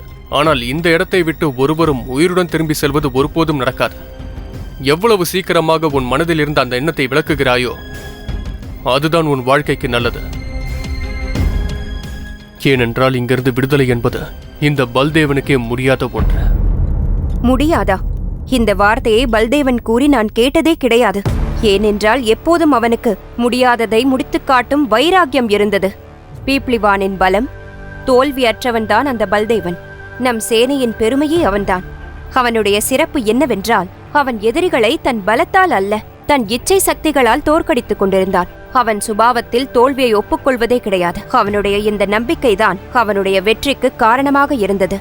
பிப்ளிவானோடு அவன் இருந்ததுதான் பெருமைக்குரிய விஷயம்.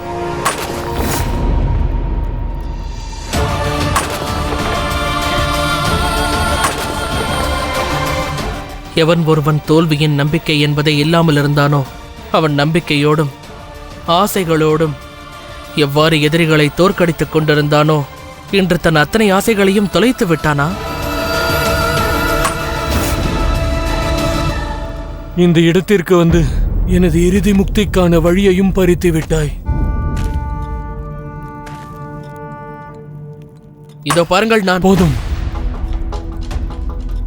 நீ என்ன செய்ய நினைத்தாயோ அதை செய்து விட்டாய். இனி என்னிடம் நீ பேச வேண்டிய அவசியமில்லை.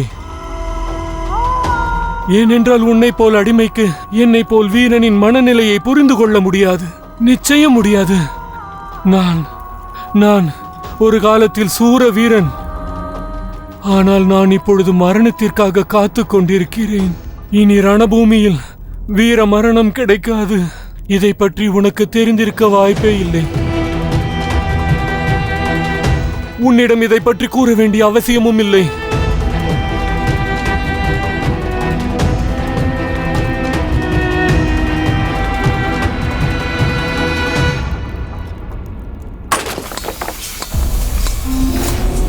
எப்போது உங்கள் தங்கச் சுரங்கத்திலிருந்து தங்கங்கள் பெறப்படுகிறதோ அப்போதே இந்த சஸ்திரங்களின் உருவாக்கத்தை நான் 2 மடங்காக பெருக்கிவிட்டேன் மகாராஜா. ஏன் மகாமாத்தியரே? சஸ்திர உருவாக்கத்தை 4 மடங்கு அதிகரித்து விடுங்கள். சஸ்திரத்தின் எண்ணிக்கையிலும் நாம் செல்யூக்கஸை விட மிகவும் முன்னேற்றத்துடன் இருக்க வேண்டும். நம்முடைய தலை சிறந்த சஸ்திரம் செய்பவரை காரியத்தை செய்ய கூறுங்கள். அது மட்டுமல்லாமல் எனக்கு கூடிய விரைவில் 2 புதிய கூர்மையான வாள் தேவை மகாமாத்தியரே. அவ்வாறே நடக்கும் மகாராஜா. ஒருவேளை சாணக்கியன் அந்த சத்திரியர்களை எனக்கு எதிராக ஆக்கிக் கொண்டிருந்தான் என்றால் நாம் ஒரு விஷயத்தை நிச்சயித்து விட வேண்டும். அவனுடைய மூச்சை ஒரேடியாக நாம் நிறுத்திவிட வேண்டும். அப்போதுதான் அவன் மனதுள் இருக்கும் அத்தனை ஆசைகளும் அவனுக்குள்ளேயே புதைந்துவிடும். நம்மை அழிப்பதற்கு அவன் எந்த திட்டத்தையும் தீட்டக்கூடாது. எனக்கு எதிராக செயல்படுபவர்களுக்கு அது ஒரு பாடமாக அமையும். அதன் பிறகு அந்த சாணக்கியன் என்ன, அந்த யமராஜனை கூட என் ஆதிக்கத்தின் கீழ் கொண்டு வருவேன். நிச்சயம் மகாராஜா, உங்கள் கட்டளை நிறைவேற்றப்படும்.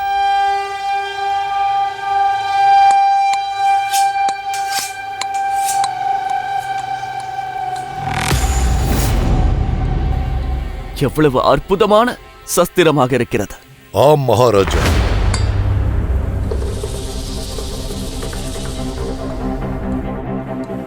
ஒரே வீச்சில் 5 பேர்களை அழிக்கக்கூடிய தன்மை கொண்டது இது மகாராஜா. இதை நான் எனக்காகவே உருவாக்கிக் கொண்டிருக்கிறேன். சாஸ்திர வித்தைகளில் கை தேர்ந்த பிறகு உங்கள் முன்பு நான் என்னை ஒரு மிகச்சிறந்த வீரனாக நிரூபிக்க ஆசைப்படுகிறேன். ஆனால் மகாமாத்தியரே, சஸ்திரம் சரியான கைகளில் இருந்தால்தான் அதை சரியாக உபயோகிக்க முடியும். என்னை பொறுத்தவரை இந்த சஸ்திரத்திற்கு வேறு ஒருவர் தான் தகுதியானவர். யாருக்கு மகாராஜா? என் அருமை அடிமை சந்திரகுப்தன். அவன் எனக்காக எவ்வளவோ செய்திருக்கிறான். அதற்கு பதிலாக நான் இதை செய்துதான் ஆக வேண்டும். நான் கூறுவதை நீங்களும் நிச்சயம் ஏற்றுக்கொள்வீர்கள் என்று நினைக்கிறேன், இல்லையா? ஆம் மகாராஜா. அவன் மேல் உங்களுக்கு இருக்கும் நம்பிக்கையால் தானே அவனை நீங்கள் அந்த முக்கியமான காரியத்திற்கு, என் தங்கச் சுரங்கத்திற்கு அனுப்பினீர்கள், இல்லையா மகாமத்தியரே? சந்தேகம் வேண்டாம் மகாராஜா. உண்மையில் அடிமை சந்திரகுப்தனுக்கு ஈடு என எவரும் இல்லை. மன்னித்து விடுங்கள் மகாராஜா. அந்த அடிமையின் மரண குரல் வெகு விரைவிலேயே உங்கள் காதுகளில் ஒலிக்கப் போகிறது.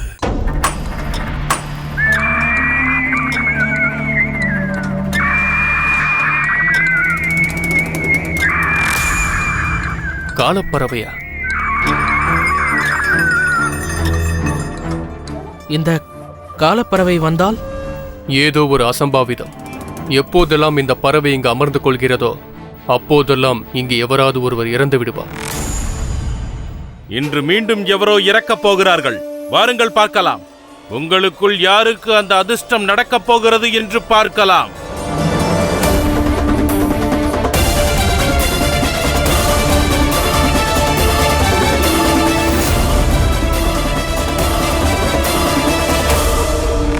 நீ இவரை பத்தன்ராஜின் கைகளால் மரணமடைய செய்திருக்க வேண்டும். அதை செய்திருந்தால் ஒரு சூர வீரன் தற்கொலை செய்ய வேண்டிய நிர்பந்தம் வந்திருக்காது. எனக்கு தெரியும், நான் இப்பொழுது செய்ய போகும் காரியத்தை கோழைத்தனம் என்று கூறுவார்கள்.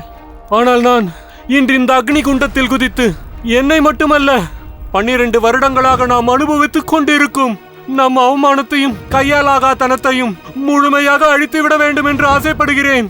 இப்பொழுதுதான் நான் என்னுடைய உண்மையான வீரத்தையும் பலத்தையும் தெரிந்து கொண்டேன். ஆகையால் நான் என்னுடைய இந்த இறுதி நேரத்தில் பரமபிதா பரமேஸ்வரனையும் நினைக்க மாட்டேன்.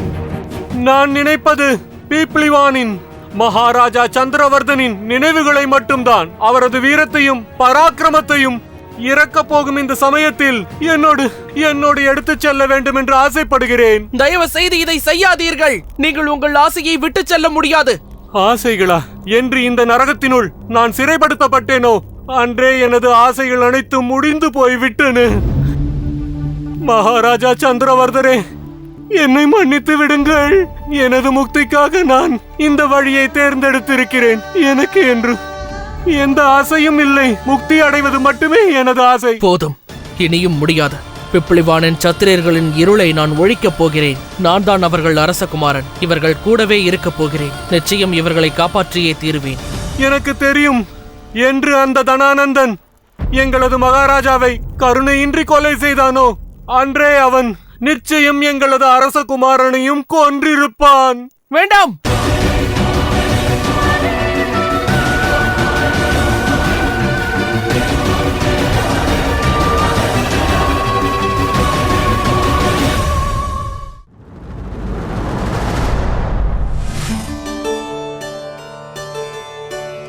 நிலக்கரியும் விதையும் இருவேறு வடிவங்களில் இருக்கலாம். ஆனால் இரண்டிற்கும் ஒரு ஒற்றுமை உள்ளது. இரண்டுமே மிகவும் ஆழத்தில், வெகுவான இருளில், பூமியின் அழுத்தத்திற்கு அடியில் விலை மதிப்பில்லாததாகிறது. நிலக்கரியானது ஒரு கட்டத்தில் வைரமாக மாறிவிடுகிறது. சிறு விதையானது ஒரு கட்டத்தில் பிரம்மாண்டமான மரமாகிவிடுகிறது. மனிதர்களின் விஷயமும் இது போலத்தான். ஒரு மனிதன் கடுமையான எதிரிக்கு முன்பாக உறுதியாக நிற்க வேண்டுமென்றால் ஆழ்ந்த இருளிலும் கூட வழியை தேட முயற்சித்துக் கொண்டிருப்பான். வலியையும் வேதனைகளையும் தாங்கிக் கொண்டு கடினமான சூழல்களிலிருந்து மீண்டு வருவான். அதனால்தான் அவன் மகானாகிறான். நீதி என்னுடையது, நியதி உங்களுடையது.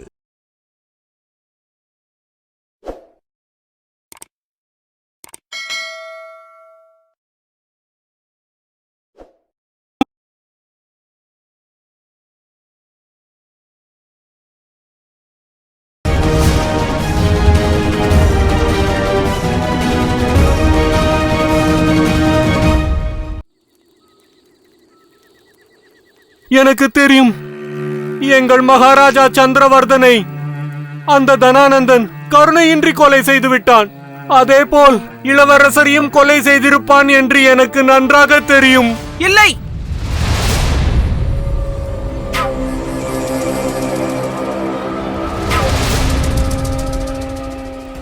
எனக்கு வாக்கு கொடு சந்திரகுப்தா. நிலைமை எவ்வளவு மோசமாக இருந்தாலும் பீப்ளிவானை சேர்ந்த அந்த க்ஷத்திரியர்களுக்கு முன்பாக உன்னை பற்றிய உண்மையை நீ வெளிப்படுத்தவே கூடாது. அவர்களிடம் எப்போது, எங்கு, எப்படி, ஏன் உன் விஷயத்தை வெளிப்படுத்த வேண்டும் என்ற முடிவு என்னுடையதாக இருக்கும். அதுவரையில் நீ அவர்கள் முன்பு ஒரு அடிமையாகத்தான் இருந்து கொண்டிருக்க வேண்டும். எனக்கு வாக்கு கொடு.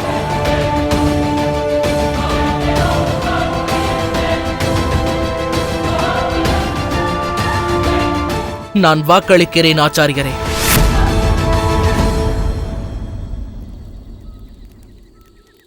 வீணாக பிரசங்கம் செய்து எங்கள் நேரத்தை வீணாக்கி விடாதே.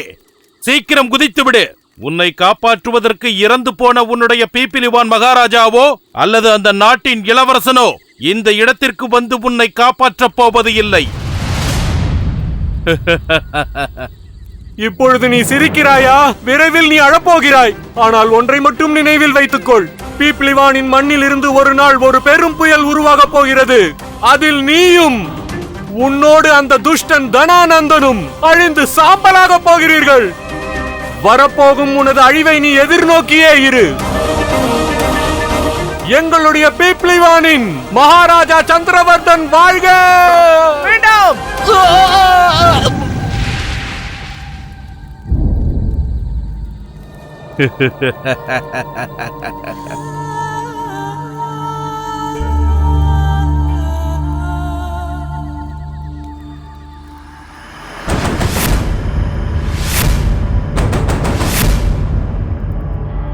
சந்திரன் அங்கு நலமாக இருக்க வேண்டும்.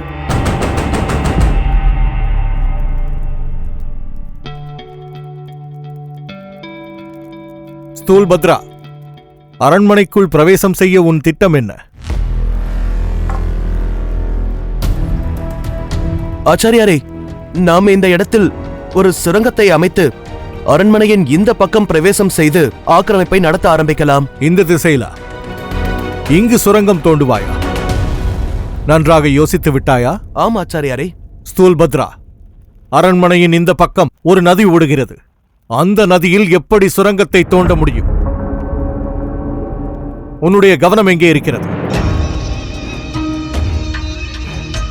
உண்மை ஆச்சாரியாரே, என் கவனம் வேறு எங்கோதான் இருக்கிறது. சந்திரகுப்தன் பற்றிய கவலை என்னை ஒவ்வொரு கணமும் வாட்டிக் கொண்டிருக்கிறது. அங்கு ஆபத்து அதிகம் இருக்கும் அந்த இடத்தில் அவன் நலமாக இருக்க முடியுமா என்ற எண்ணம் என்னை கவலையடைய வைக்கிறது ஆச்சாரியாரே. எப்போதெல்லாம் உனக்கு சந்திரகுப்தனை பற்றிய கவலை வருகிறதோ அப்போதெல்லாம் ஒன்றை நினைவில் கொள். எப்பேற்பட்ட சூழ்நிலைகளை எல்லாம் கடந்து வந்து, எப்பேற்பட்ட கஷ்டங்களையும் தடைகளையும் தாண்டி வந்து நமது சந்திரகுப்தன் ஒவ்வொரு முறையும் தனக்குள்ளே ஒரு புது தன்னம்பிக்கையையும் புது உற்சாகத்தையும் புது வீரத்துடனும் வெளிவந்திருக்கிறான் என்று யோசி. ஒவ்வொரு கஷ்டமும் ஒவ்வொரு தடையும் அவனை முன்பை விட அதிக சக்திசாலியாகவும் பலசாலியாகவும் ஆக்கியிருக்கிறது. சந்திரகுப்தன் தூய்மையான தங்கம் போன்றவன். அவன் இப்போது அந்த தங்க சுரங்கத்தில் பல கஷ்டங்களையும் பல வேதனைகளையும் தாண்டி வெளிவரும் போது சொக்கத் தங்கமாக மாறிவிடுவான். எவ்வளவு கடினமான சூழலாக இருந்தாலும், எவ்வளவு பெரிய கஷ்டமும் தடைகளும் அவன் முன்பாக வந்தாலும், அவன் தன்னையும் சரி, பீப்ளிவானின் அந்த க்ஷத்ரியர்களையும் சரி, அந்த தடைகளிலிருந்து முக்தி அடையச் செய்ய வேண்டும். இந்த தர்ம யுத்தத்தில் சந்திரகுப்தன் முன்பாக 2 வழிகள்தான் மீதி இருக்கின்றன. வெற்றி அடைவது அல்லது வீர மரணம்.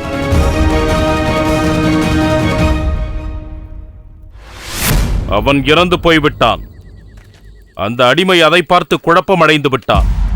எனக்கும் அமாத்தியரின் சந்தேகத்தின் மேல் நம்பிக்கை வந்துவிட்டது. இந்த அடிமைதான் அனைத்து பிரச்சனைக்கு மூல காரணம். அதனால் நிச்சயமாக அவனை அழித்தே தீர வேண்டும். அவ்வாறு நடக்கும். ஒன்று நினைவிருக்கட்டும், அந்த அடிமை மகாராஜாவிற்கு பிரியமானவன். அவன் மரணம் ஒரு அசம்பாவிதம் போல்தான் தோன்ற வேண்டும். உங்கள் கட்டளையை நிறைவேற்றுவதில் நாங்கள் என்றும் தோற்றதே கிடையாது. நீங்கள் என்ன நினைக்கிறீர்களோ இம்முறையும் அவ்வாறு நடக்கும். நீங்கள் கவலை கொள்ள வேண்டாம். மிக்க சந்தோஷம். மற்ற வீரர்களை நான் பாதுகாப்பிற்காக இங்கிருந்து வெளியே அமர்த்தி இருக்கிறேன். நான் சொல்லும் வரையிலும் அவர்கள் உள்ளே வரமாட்டார்கள் என்பதை நான் கவனத்துடன் பார்த்துக் கொள்கிறேன். அப்போதுதான் உங்களுடைய வேலையும் நடக்கும். அத்தோடு இந்த அடிமையின் மரணமும் இன்று நல்லபடியாக நடக்கும்.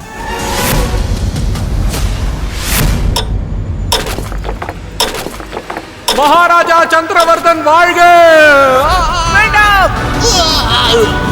ஒரு வீரர் என்னுடைய தந்தையின் பெயரை கூறிவிட்டு உயிரை துறந்து விட்டார். இனியும் முடியாது. நான் அவர்களுக்கு வாழ்க்கை அளிப்பேன். ஆசையை உருவாக்கி வெளியில் அழைத்து செல்வேன். அடிமையே, அடிமையே, இதற்கு முன்பு மரணத்தை இவ்வளவு அருகில் பார்த்ததில்லை போலிருக்கிறது. அதனால்தான் இவ்வளவு குழப்பமாக தெரிகிறாய். கவலைப்படாதே, இதெல்லாம் சில காலம்தான். பிறகு இதுவே உனக்கு பழக்கமாகி போய்விடும். உங்களுக்கு இது பழக்கமாகிவிட்டதா என்ன? ஏனென்றால் 12 வருடங்களுக்கு பிறகும் அதே வலிதான் என் கண்களில் தெரிகிறது. நீ உண்மையைதான் சொல்கிறாய். எனக்கும் வலி இருக்கிறது. என்னுடைய சகோதரனை இந்த இடத்தில் இழந்ததுக்காக நான் வருத்தப்படவில்லை. ஆனால் அவன் அவ்வாறான மரணத்தை எதிர்பார்க்கவே இல்லை. எங்களுக்கு இவ்வாறான மரணத்தில் விருப்பமே இல்லை. தாய் நாட்டை காப்பாற்றும் போது வீர மரணம் அடைந்துவிட வேண்டும் என்றுதான் இங்கிருக்கும் அனைவரும் நாங்கள் ஆசைப்பட்டோம். எங்களுடைய ஒவ்வொரு ரோமத்திலும் அந்த வீர ரத்தம் தான் ஓடிக்கொண்டிருக்கிறது.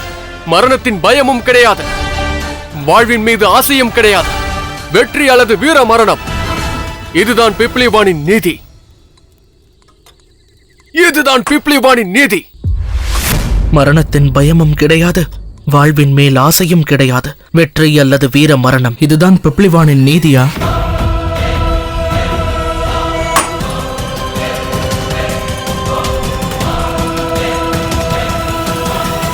மரணத்தின் பயமும் கிடையாது, வாழ்வின் மேல் ஆசையும் கிடையாது. வெற்றி அல்லது வீர மரணம், இதுதான் பிப்ளிவானின் நீதி. பிப்ளிவான் சத்திரியர்களே, இது வெறும் பேச்சு மட்டுமல்ல, இதில் சக்தியும் அடங்கி இருக்கிறது. உங்கள் மனதில் புதைந்திருக்கும் ஆத்ம பலத்தை இதனால் மீண்டும் எழுப்பிவிட முடியும். இந்த இடத்தில் உருவாகும் தங்கமானது நம் எவரையும் குளிர்வடைய செய்யவில்லை. நினைத்து பாருங்கள். இந்த வேதனைகளை, இந்த அவமதிப்புகளை, நம்முடைய சுக துக்கங்களை என்றாவது ஒரு நாள் மாற்ற வேண்டாமா? உங்களுக்குள் இருக்கும் பழி தீர்க்கும் எண்ணத்தோடு என்னுடன் கூறுங்கள். மரணத்தின் பயமும் கிடையாது, வாழ்வின் மேல் ஆசையும் கிடையாது. வெற்றி அல்லது வீர மரணம், இதுதான் பிப்ளிவானின் நீதி.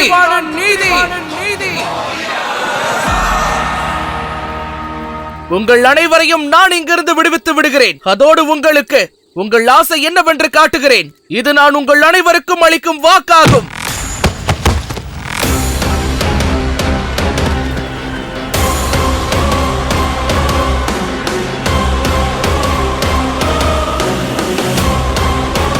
இங்கு இருப்பவர்களின் காதுகளுக்கு தீங்கு ஏற்படுத்தும் சொல்லே அந்த ஆசைதான், தெரிந்து கொள். ஒருவேளை இங்கு இருப்பவர்கள் உன் வார்த்தையை கற்பனை செய்து பார்த்தால் நம்முடைய வேதனையும் வலியும் முடிந்துவிடும் என்று நினைப்பார்கள். பிறகு தன்னுடைய வருங்காலத்தை கனவு காண ஆரம்பித்து விடுவார்கள். அப்படியான ஒருவர் உண்மையிலேயே எவரும் கிடையாது. 12 வருடங்களாக நாங்கள் செத்துக் கொண்டிருக்கின்றோம். இந்த உண்மை இங்கு உள்ள அனைவருக்கும் தெரியும். இன்னொன்றும் தெரியும், இந்த இடத்தை விட்டு நாங்கள் வெளியேறவே முடியாது. அதேபோல் இந்த உண்மையை நீ எத்தனை சீக்கிரம் உணர்கிறாயோ அத்தனை சீக்கிரம் உனக்கும் நல்லதாக இருக்கும். இனி உன் வாயிலிருந்து இந்த பேச்சு என்றுமே வரக்கூடாது என்று ஞாபகம் இருக்கட்டும். அவசரப்பட்டு யாருக்கும் எந்த வாக்கும் அளித்து விடாதே. அதை உன்னால் நிறைவேற்ற முடியாது.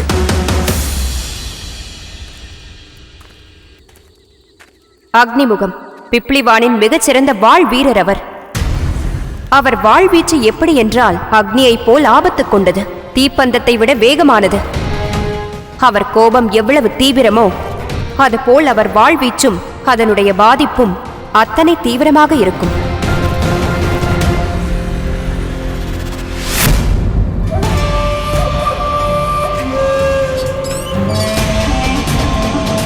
இங்கு இருப்பவர்களுக்கு உன்னை கண்டால் பிடிக்கவில்லை, அப்படித்தான் எனக்கு தோன்றுகிறது. ஆகையால் உன்னை நான் ஒரு இடத்திற்கு அனுப்பி வைக்கப் போகிறேன். அங்கு நீ தனிமையில் கவலையில்லாமல் உன்னுடைய வேலையை பார்க்கலாம். அதோ அந்த குகை இருக்கிறது பார்.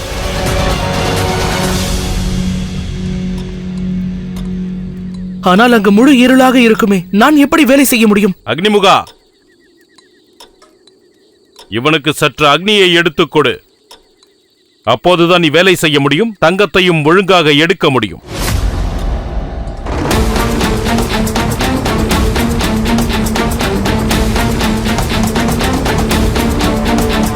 வேலையை ஆரம்பி.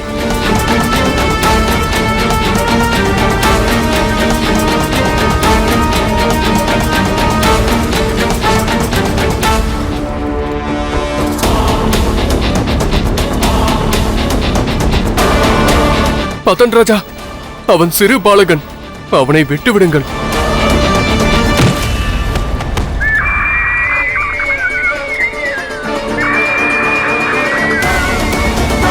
காலப்பறவை சுற்றுவது ஆரம்பமாகிவிட்டது. அதனால் இன்னும் சற்று நேரத்திற்கு பிறகு இந்த சிறுவன் இறந்து போய் விடுவான்.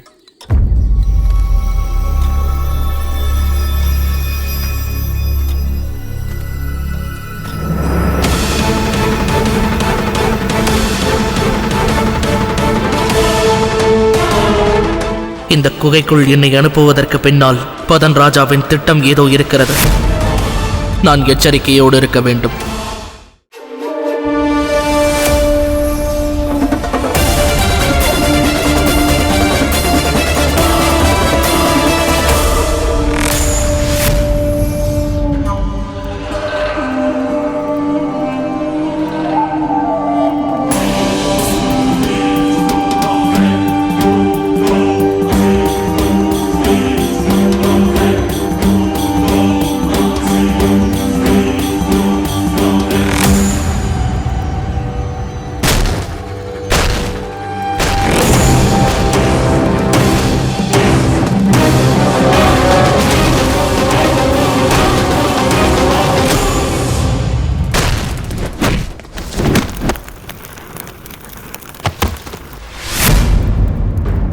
அவனை தேடுங்கள், இங்குதான் அவன் மறைந்திருப்பான்.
காலப்பறவையின் சூசக செய்தி நடந்தேறிவிட்டது.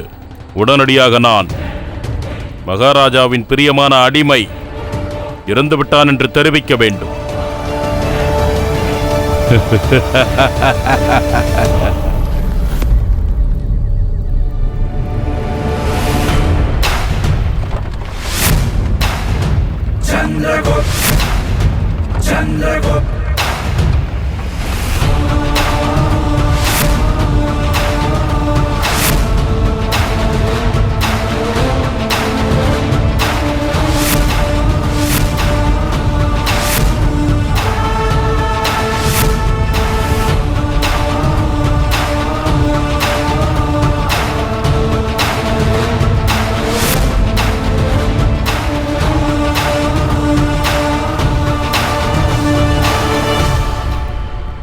அமாத்தியர் கூறியது சரிதான்.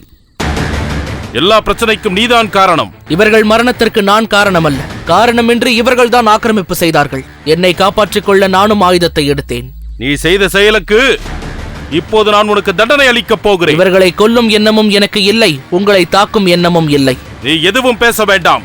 நீ ஒரு கொலைகாரன். அதற்கான தண்டனை உனக்கு கிடைத்தே தீரும். நான் உன்னை அடித்தே கொல்லப் போகிறேன்.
சீக்கிரம் பதன் ராஜாவை அக்னியில் இருந்து வெளியே எடுத்துவிடு.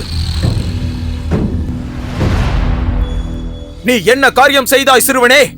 அந்த பெரியவரின் மரணத்தை பரிகாசம் செய்ததற்காக பதன் ராஜாவிற்கு இதுதான் நியதியாக இருக்க முடியும்.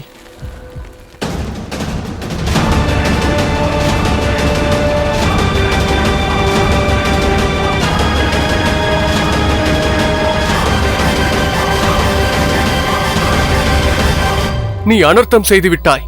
இதன் விளைவு என்ன ஆகும் என்று தெரியுமா? வெளியே இருக்கும் சேனைகள் எப்போது வேண்டுமானாலும் உள்ளே வரலாம். அப்போது என்ன நடக்கும்? அதை நினைத்து பார்த்தாயா? அவர்களுக்கும் அதே கதிதான். இந்த பதன் ராஜாவிற்கு என்ன நடந்ததோ அதே கதிதான் அவர்களுக்கும் நடக்கும். ஆனால் உங்கள் மனநிலையை கண்டு எனக்கு மிகவும் வருத்தமாக இருக்கிறது. மனதில் தைரியத்தோடு முயற்சி செய்து பாருங்கள். உங்களது பிரதிபிம்பத்தை காண உள்ளிருந்து பதில்கள் வரும். இவ்வளவு வேதனையோடு இந்த நரகத்தில் வாழ்வதை விட மேலானது தைரியத்தோடு சுதந்திரமாக நாம் மரணத்தை அடைந்து விடுவது. இன்று நான் ஒரு சாதாரண பாலகன் உங்கள் அனைவரின் முன்பும் 4 சேனைகளை மரணத்தின் வாயிலுக்குள் அனுப்பிவிட்டேன். அதே போல இங்கிருக்கும் சத்திரியர்கள் அனைவரும் ஒன்று சேர்ந்து வெளியில் இருக்கும் அந்த 50 வீரர்களை அழித்துவிட்டு மீண்டும் உங்களால் சுதந்திரத்தை அடைய முடியாதா என்ன? உன் வயதில் அனைவருமே இளரத்தத்தோடு இருப்பார்கள் சிறுவனே. ஆனால் கடந்த 12 வருடங்களாக பட்ட வேதனைகள், அவமானங்கள், வலிகள் மற்றும் விளைவுகள் இவைகளை பற்றி நாங்கள் முழுமையாக அறிவோம். இப்போது இன்னொரு விஷயத்தையும் நீ தெரிந்து கொள்ள வேண்டும். தனானந்தனின் இந்த நரகத்திலிருந்து எங்களை மீட்க வேண்டும் என்று நினைத்தால் அது உன்னுடைய பிரம்மைதான். இது என்னுடைய பிரம்மை அல்ல, நம்பிக்கை. இதுதான் என்னுடைய நம்பிக்கை. இன்றைய இந்த இரவு நம்முடைய விடுதலைக்கான இரவாக இருக்கும். அதற்காக நான் அந்த 50 வீரர்களையும் தனியாக எதிர்கொள்ள வேண்டிய நிலைமை வந்தாலும் சரி, நான் அதை செய்வேன்.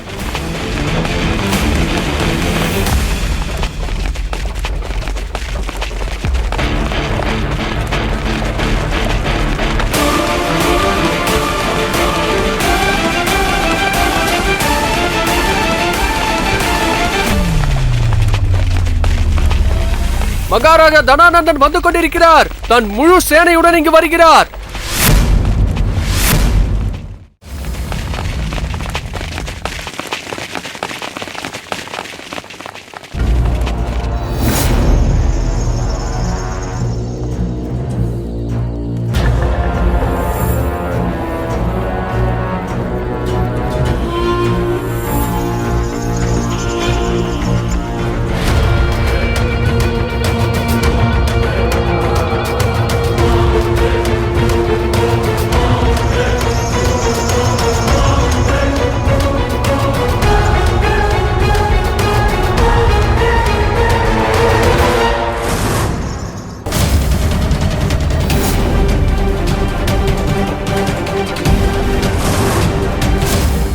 அதன் ராஜா,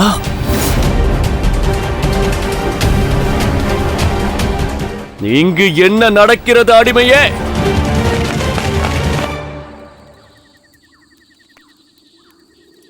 பாகுகா,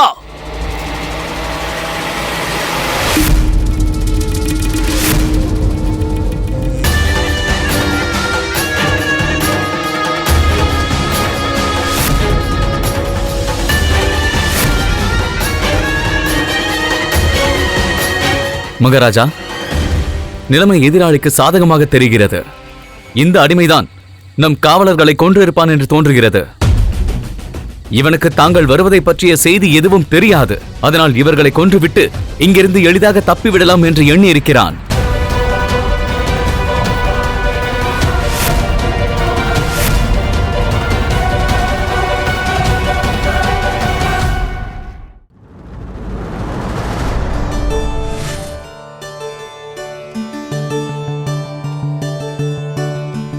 இந்த சங்கு ஒரு காலத்தில் சமுத்திரத்தில் ஒரு ஜீவராசியின் வீடாக இருந்திருக்க வேண்டும்.